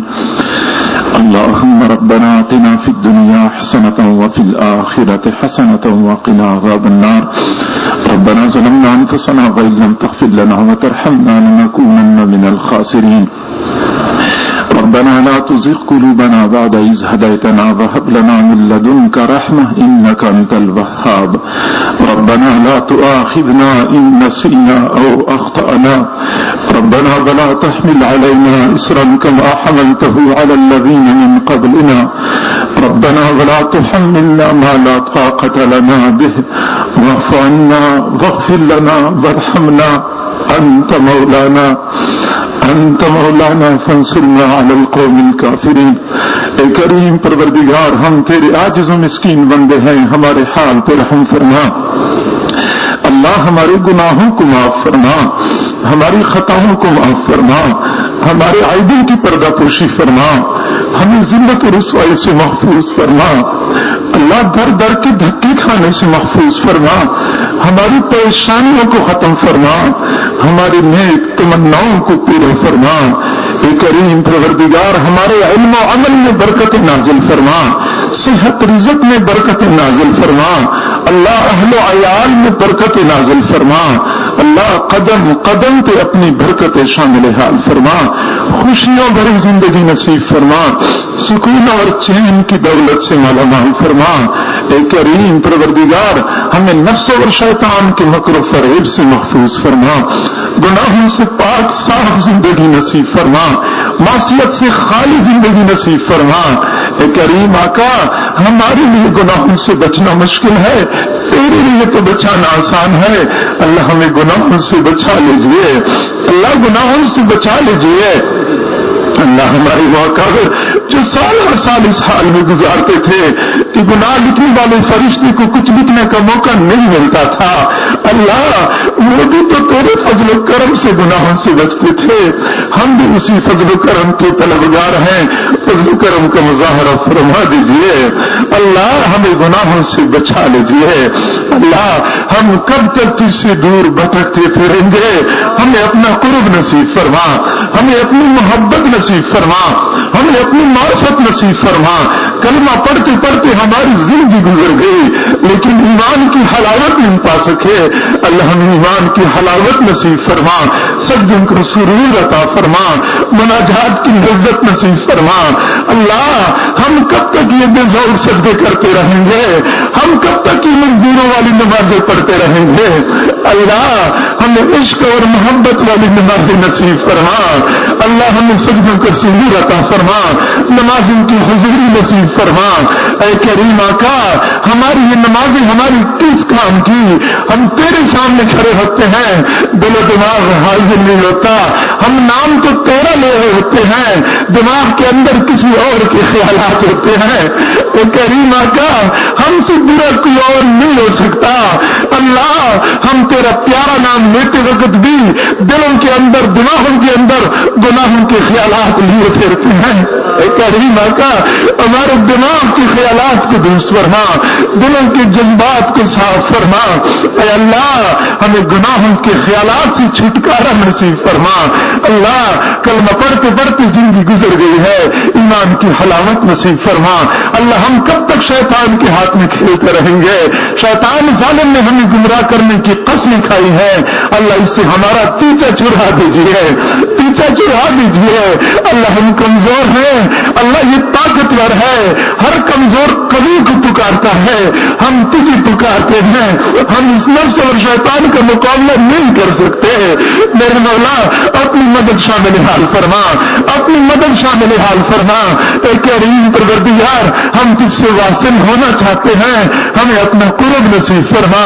اللہ کب سے ہم تیرے قریب ہونے کی کوشش کر رہے ہیں, اللہ شیطان ظالم رکاوٹ ہی کھڑی کر دیتا ہے.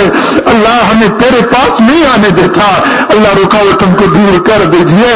اللہ مزید تو بہت وقت گزر گیا ہے, ہمیں اپنا وصل عطا فرما. اللہ وصل عطا فرما. اللہ بہت لمبا سفر طے کرتے آ رہے ہیں, مزید ہم تھک چکے ہیں. اللہ تھک چکے ہیں. بچہ چلتے چلتے تھک جاتا ہے, والد کو پکارتا ہے, اب بھی مجھے اٹھا لیجیے, مزید مجھ سے نہیں چلا جاتا. اللہ بہت دھکے کا ہے, اللہ بہت دھکے کا ہے, اللہ بہت زمانہ گزر گیا ہے. ایک کریم آقا مزید کو اپنی رحمت متوجہ فرما دیجیے, رحمت متوجہ فرما دیجیے. اللہ ہم تیری مدد کے بغیر تیرے پاس نہیں آ سکتے, تجھ سے واصل نہیں ہو سکتے. اللہ اپنی مدد متوجہ فرما, اپنی رحمت متوجہ فرما, اپنی رحمتوں کا ساتھ عطا فرما. اے کریم پروردگار تیری کریم کا واسطہ, اے رحیم پروردگار تیری رحیم کا واسطہ, اے جواد پروردگار تیرے جود و سخا کا واسطہ. اللہ تجھے سخاوت سجتی ہے, تجھے بخل نہیں سجتا. سخاوتوں کا مظاہرہ فرما دیجیے. اللہ رحمتوں کے دروازے کھول دیجیے, خالی جھولیاں بھر دیجیے. کریم آقا اتنے بندے کسی دنیا دار کے پاس چلے جاتے, ہم یقین سے کہہ سکتے ہیں وہ خالی ہاتھ نہ لوٹا تھا. تو دنیا کے دنیا اور آسمان کے خزانوں کا مالک ہے, دنیا کی سخیوں سے بڑا سخی ہے, تیرے خزانوں میں کوئی کمی نہیں آئے گی. اللہ ہمیں عطا فرما دیجیے, اللہ عطا فرما دیجیے. اے کریم آقا دنیا کی بھیک مانگنے والے بڑا دروازہ دیکھتے ہیں تو ان کی سزا لگاتے ہیں. اے کریم تیرا دروازہ تمام دروازوں سے بڑا ہے. اللہ تیرے دروازے سے کوئی بڑا دروازہ نہیں ہے. اللہ گداگر بھکاری جمع ہو چکے ہیں, اللہ صدائیں لگا رہے ہیں, دروازہ کٹکھٹا رہے ہیں. اللہ کھول دیجیے, دروازہ کھول دیجیے. اے کریم آقا مزید دروازہ کھول دیجیے. اے کریم پروردگار دنیا کی بھیک مانگنے والے ایک دروازے سے خالی لوٹے, اللہ ان کے اوپر تو کوئی حسرت نہیں ہے. مسئلہ تو ہمارا بنا ہوا ہے, ہمارے سامنے کوئی دوسرا در نہیں ہے. اللہ ہم جائیں تو کہاں جائیں, مانگے تو کس سے مانگے. اللہ ہم نے تیرے سوا کسی کو رب نہیں پکارا, اللہ تیرے سوا کسی کے سامنے سجدہ نہیں کیا. اللہ تیرے سوا ہم نے کسی کو خدا نہیں بنایا. اے کریم پروردگار ہمیں اپنے در سے خالی ہاتھ میں لوٹا, خالی ہاتھ میں لوٹا. اللہ ہمیں یقین ہے جو بندہ تیرے در سے خالی ہاتھ چلا گیا اس کو دنیا میں کہیں جائے پناہ نہیں ملتی, اس سے بڑا محروم کوئی اور نہیں ہو سکتا. اللہ ہمیں اس محرومی سے بچا لیجیے، اے کریم آقا محرومی سے بچا لیجیے، اللہ ہمیں عطا فرما، اللہ پورے مجمع کے اوپر ایک مرتبہ محبت کی نگاہ ڈال دیجیے، اللہ یہاں دنیا تو تقسیم نہیں ہوتی، تیری محبت کی تلاش میں دور دراز سے یہ احباب چل کے آئے ہیں، اللہ اس بات کی دلیل ہے تجھے منانا چاہتے ہیں، تجھے اپنانا چاہتے ہیں، اللہ فتنوں کے زمانے میں، دنیا داری کے زمانے میں، دنیا پرستی کے زمانے میں، اللہ دور دراز سے احباب کا چل کے آنا، اللہ یہ تھوڑی قربانی تو نہیں ہے میرے مولا، ان قربانیوں کو واسطہ دیتے ہیں، قربانیوں کی لاج رکھ لیجیے، ان مجاہدوں کی لاج رکھ لیجیے، کسی ایک ساتھی کو جان سے محروم نہ لوٹا، محروم نہ لوٹا، اللہ تیری ایک نگاہ کی بات ہے، ہماری زندگی کا سوال ہے، اللہ آپ کی ایک نگاہ سے ہماری ڈگری بن جائے گی، ایک مرتبہ محبت کی نگاہ ڈال دیجیے، محبت کی نگاہ ڈال دیجیے، اللہ اس وقت ہم کسی دنیا کی سخی سے نہیں مانگ رہے، دنیا کے بادشاہ سے نہیں مانگ رہے، اللہ ہم تو تمام جہانوں کی شہنشاہ سے مانگ رہے ہیں، اے کریم پروردگار ہمیں عطا فرما، ہم اپنی طرف کی بقدر مانگ رہے ہیں، تو اپنی شان کی بقدر عطا فرما، اللہ شان کی بقدر عطا فرما، اے کریم پروردگار ہماری ان دعاؤں کو اپنی رحمت سے قبول منظور فرما، سب کے دلوں میں اپنی محبت کا ایک قطرہ ٹپکا دیجیے، ہمیں اپنا دیوانہ بنا دیجیے، اپنا مستانہ بنا دیجیے، اللہ غیر سے بیگانہ بنا دیجیے، اے کریم کا ہم اپنے سینے میں جھانکتے ہیں، ہمیں اپنے دلوں کی جگہ پہ پتھر نظر آتے ہیں، اللہ ہم یہ کب تک یہ پتھر اٹھائے رکھیں گے، اے کریم یہ مردہ دل، یہ بے جان دل، اللہ ہم کب تک سینے میں اٹھائے رکھیں گے، اللہ ان مردہ دلوں میں جان پھونک ڈالیے، اپنی محبت کی روح پیدا کر دیجیے، کریمہ کا ان پتھر دلوں کو اپنی محبت سے آشنا کر دیجیے، اے کریمہ کا اپنی محبت کا ایک قطرہ ہم سب کے دلوں میں ٹپکا دیجیے، ہمیں اپنا مستانہ بنا دیجیے، جسم کی ہڈی ہڈی بوٹی بوٹی میں اپنی محبت پیدا فرما، جسم کے بال بال سے اپنا ذکر جاری فرما، اے کریم پروردگار گندی دنیا کی محبتوں سے چھٹکارا عطا فرما، اللہ دنیا کی گندی اور فانی مخلوق کی محبتوں سے چھٹکارا عطا فرما، ہمیں اپنی پاک پاکیزہ محبت سے آشنا کر دیجیے، اللہ ہماری تو ایک مرتبہ محبت کی نگاہ ڈال دیجیے، اے اللہ ہم تیری اس نگاہ کی متلاشی ہیں جو تم نے بشر حافظ کی اوپر ڈالی تھی، دنیا کی شراب خانے میں شراب کی نشے میں مست تھا، تیری محبت کی نگاہ پڑ گئی تو نے دیا، اے کریم آقا عمر جو تیرے محبوب کے قتل کے ارادے سے گھر سے نکلے تھے وہ تو ہدایت کے طلبگار بھی نہیں تھے، اللہ تیری محبت کی نگاہ پڑ گئی تو نے ان کو فاروق اعظم بنا دیا، مرادی مصطفیٰ بنا دیا، اللہ ہم تو اس محبت کی تلاش میں در در کی ٹھوکریں کھا رہے ہیں، اے اللہ بنی اسرائیل کے 100 بندوں کا قاتل نیکوں کی بستی کی طرف چل پڑا، ابھی بستی میں پہنچا بھی نہیں تھا، تو نے مغفرت کا فیصلہ کر دیا، اللہ جو دوست احباب چل کے آئے ہیں سب کی مغفرت کا فیصلہ فرما دیجئے، اللہ سب کی گناہوں کو معاف کر دیجئے، اللہ تو نے خود ہی تو فرمایا ہے ادعونی استجب لکم، مجھ سے مانگو میں قبول کروں گا، اللہ ہم مانگ تو رہے ہیں، اللہ مانگ تو رہے ہیں تو قبول فرما دیجئے، اللہ تسلی کے ساتھ صحیح بے ترتیبی کے ساتھ صحیح جو کچھ بھی ہے اللہ ہم مانگ تو رہے ہیں قبول فرما لیجئے، قبول فرما لیجئے، اللہ تو نے خود ہی تو فرمایا ہے وَأَمَّا السَّائِلَ فَلَا تَنْهَرْ، سائل کو جھڑکی مت دو، اللہ تو نے ہم کمزوروں کو حکم دیا ہے کہ سائل کو جھڑکی نہ دیں، اللہ ہم بھی تو تیرے در کے سوالی ہیں، اللہ تو بھی اپنے سوالیوں کو خالی ہاتھ نہ لوٹا، سوالیوں کو خالی ہاتھ نہ لوٹا، اے کریم آقا تیرے محبوب صلی اللہ علیہ وسلم فتح مکہ کی موقع پہ اپنی قوم سے مخاطب ہوتے ہیں لا تثریب علیکم اليوم اذهبوا انتم الطلقاء، جاؤ تم سب آزاد ہو، تیرے محبوب نے اپنی قوم کے بارے میں عام معافی کا اعلان فرمایا.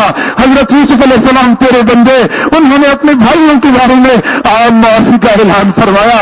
اللہ تو یوسف علیہ السلام سے بڑھ کے کریم, تو اپنے محبوب سے بڑھ کے کریم. اللہ ہم یوسف علیہ السلام کے بھائیوں سے زیادہ گناہ گار ہیں, لیکن اللہ تو بھی تو یوسف علیہ السلام سے بڑھ کے کریم ہے. پورے مجمع کے بارے میں ایک مرتبہ اعلان فرما دیجئے, اذهبوا انتم الطلقاء, جاؤ تم سب آزاد ہو. اللہ سب کا گناہوں پہ قلم پھیر دیجئے. اب اللہ ایک مرتبہ گناہوں سے صاف کر دیجئے. اللہ صاف کر دیجئے. اے کریم پروردگار, ہم اتنے کمزور ہیں, مٹی کا ایک ٹوکرا نہیں اٹھا سکتے. قیامت کے دن پہاڑ جتنا گناہوں کا بوجھ کیسے اٹھائیں گے؟ اللہ ہماری اس بوجھ کو ہلکا فرما. اللہ اس بوجھ کو ہلکا فرما. اے کریم پروردگار, ہمیں تیری بے نیازی سے ڈر لگتا ہے. اللہ جب تو بے نیازی کا مظاہرہ کرتا ہے, برسی سا راہب جو سینکڑوں سال کی عبادت کر چکا تھا, تو نے بے ایمانی کی حالت میں پھانسی کے پھندے تک پہنچا دیا. اللہ ہمیں اس بے نیازی کا مظاہرہ نہ بنا. اللہ بے نیازی کا نشانہ نہ بنا. اے کریم پروردگار, بلعام باؤر جس نے سینکڑوں سال کی عبادت کی تھی, اللہ تو ناراض ہو گیا, تو نے ان کو اللہ کتے کی طرح اللہ ذلیل و خوار کر دیا. اللہ ہمیں اس ذلت سے بچا لیجیے. تو نے ہمیں ایمان کی عزت عطا فرمائی ہے. اللہ گمراہی کی ذلت سے بچا لیجیے. اللہ نیک اعمال کی عزت عطا فرمائی ہے, گناہوں کی ذلت سے بچا لیجیے. گناہوں کی ذلت سے بچا لیجیے. اے کریم آقا, جب تو ناراض ہوتا ہے اللہ سروں سے پگڑیاں اتر جاتی ہیں, تو بندہ گھر کے اندر بیٹے بیٹا ذلیل ہو جاتا ہے. اللہ اس ذلت سے بچا لیجیے. اللہ ذلت سے بچا لیجیے. اللہ ہم برے ہیں, ہم بہت برے ہیں, لیکن اللہ تو اچھا ہے. اللہ اچھے ہمیشہ کے لیے اچھائی کا معاملہ کرتے ہیں, بروں کے ساتھ بھی اچھا سلوک کرتے ہیں. اللہ ہمارے ساتھ اچھا سلوک فرما دیجیے. اے کریم پروردگار, اچھا سلوک فرما دیجیے. اللہ کوئی بندہ گناہوں بڑی زندگی گزار کے جہنم میں چلا جائے, اس کے اوپر تو کوئی حسرت نہیں. حسرت تو اس کے اوپر ہے جس نے پوری زندگی تیرا نام لیا, پوری زندگی مسجد مدرسے میں گزاری, لیکن تو نے اعمال کو قبول نہیں کیا. اللہ اور جہنم میں چلا جاتا ہے. ہمیں ایسی بدبختی سے بچا لیجیے, ایسی شقاوت سے بچا لیجیے. کریم پروردگار, ہمیں اپنا بنا لیجیے, اپنی یاد والا بنا لیجیے. اللہ تو وہ پروردگار ہے جب کافر نے 100 سال تک اپنے بت کو پکارا, یا سنم پکارتا رہا, بے اختیاری میں جب یا سمد لفظ زبان سے نکلا تو نے فوراً کہا یہ لبیک یا عبدی. اللہ ہم نے تو تیری سوا کسی کو پکارا بھی نہیں ہے. اللہ ہم نے تو کبھی یا سنم نہیں پکارا. اللہ ہم تو تجھے پکارتے ہیں. یا اللہ, یا اللہ, یا کریم, یا رحیم, یا رحمان, یا ودود, اللہ ہم تو تجھے پکار رہے ہیں. اللہ تو ایک مرتبہ فرما دیجئے لبیک یا عبدی. اللہ تو فرما دیجئے. اللہ تیرا کچھ کم نہیں ہوگا, شیطان ذلیل ہو جائے گا, ہماری بگڑی بن جائے گی. ہماری بگڑی بنا دیجئے. شیطان تیرا بھی دشمن ہے, ہمارا بھی دشمن ہے. اللہ اس کو ایک مرتبہ ذلیل کر دیجئے. اللہ اس کو ذلیل کر دیجئے, ہماری بگڑی بنا دیجئے. کریم پروردگار, ہماری ان دعاؤں کو اپنی رحمت سے قبول و منظور فرما. اے اللہ, حاضرین مرد ہیں یا دور بیٹی خواتین تک پیغام پہنچتا ہے, اللہ سب کے بارے میں خیر کے فیصلے نازل فرما. اللہ سب کی تمام نیک تمناؤں کو پورا فرما, پریشانیوں کو ختم فرما. اے کریم پروردگار, جو بھی اولاد ہیں ان کو اولاد نصیب فرما, جو صاحب اولاد ہیں ان کے اولادوں کو نیکوکار بنا, فرمان بردار بنا, ماں باپ کی آنکھوں کی ٹھنڈک بنا. اللہ جو بھی گھر ہیں ان کو اپنے گھر نصیب فرما, جن کی رزق کی تنگی ہے ان کی تنگیوں کو دور فرما, جو پریشان حال ہیں ان کی پریشانیوں کو ختم فرما, جو مصائب و آلام کا شکار ہیں اللہ ان کو مصائب و آلام سے چھٹکارا نصیب فرما, جو بیمار ہیں یا جن کے گھروں کے اندر بیمار ہیں اللہ ان کو شفا نصیب فرما, شفا کامل عاجلہ مستمر عطا فرما, سب کو سکون اور چین کی دولت سے مالا مال فرما. جن کے گھروں میں جوان بچے بچیاں ہیں والدین کو ان کے فرض ادا کرنے آسان فرما. کریم پروردگار ہم گناہگار سیاکار سے ہی مجمع کے اندر کتنے حضرات ایسے موجود ہیں جنہوں نے کلمہ پڑھتے پڑھتے اپنے بال سفید کر دیے ہیں، لیکن گناہ کرتے کرتے اپنے دلوں کو سیاہ کر دیتے ہیں۔ اے کریم آقا، تیرے محبوب نے فرمایا ہے اللہ کو سفید بالوں سے حیا آتی ہے، ہم تجھے سفید بالوں کا واسطہ دیتے ہیں، ہمارے گناہوں کو معاف فرما دیجئے۔ مجمع کے اندر کتنے دین کے طلباء ہیں، وہ طلباء جن کے قدموں کے نیچے فرشتے پر بچھاتے ہیں، ہم ان طلباء کا واسطہ دیتے ہیں۔ اللہ ہمارے گناہوں کو معاف فرما، ہماری خطاؤں کو معاف فرما۔ مجمع کے اندر جو علماء، جو دین کا کام کرنے والے حضرات ہیں، ادارے چلانے والے، پڑھنے پڑھانے والے، دینی جماعتوں کا نظم و نسق سنبھالنے والے تمام حضرات کے ساتھ اپنی مدد شامل حال فرما، سب کی محنتوں کو برابر فرما، رکاوٹوں کو دفع دور فرما، آسانیاں پیدا فرما۔ کریم پروردگار ہماری ان دعاؤں کو اپنی رحمت سے قبول و منظور فرما۔ اللہ اس پروگرام کے انعقاد میں جو حضرات واق دوڑ کرتے ہیں، خدمت کی جماعت ہے، انتظام و انصرام کی جماعت ہے، اللہ تمام حضرات کو اپنے مقربین بندوں میں شامل فرما، سب کو خوشیوں بھری زندگی نصیب فرما، سکون اور چین کی دولت سے مالا مال فرما۔ اے کریم پروردگار سب کو اپنی محبت کی دولت نصیب فرما۔ اللہ ہم نے اپنے ضعف کے بقدر مانگا، تو ہمیں اپنے خزانوں کے بقدر عطا فرما۔ ربنا تقبل منا انك انت السميع العليم وتب علينا انك انت التواب الرحيم وصلى الله تعالى على خير خلقه محمد وآله واصحابه اجمعين برحمتك يا ارحم الراحمين۔ صراط مستقیم کیسٹ سینٹر، ہمارے یہاں خیرات، قرآن مجید، مختلف علماء دین کے بیانات، نعت شریف اور مشاعروں کی کیسٹس اور سیڈیز دستیاب ہیں۔ ہمارا پتہ یاد رکھیے، فخر ملت گراؤنڈ، جامع مسجد، موزم پورہ، ملے پلی، حیدرآباد۔ Phone number 9346317615۔ صراط مستقیم کیسٹ سینٹر۔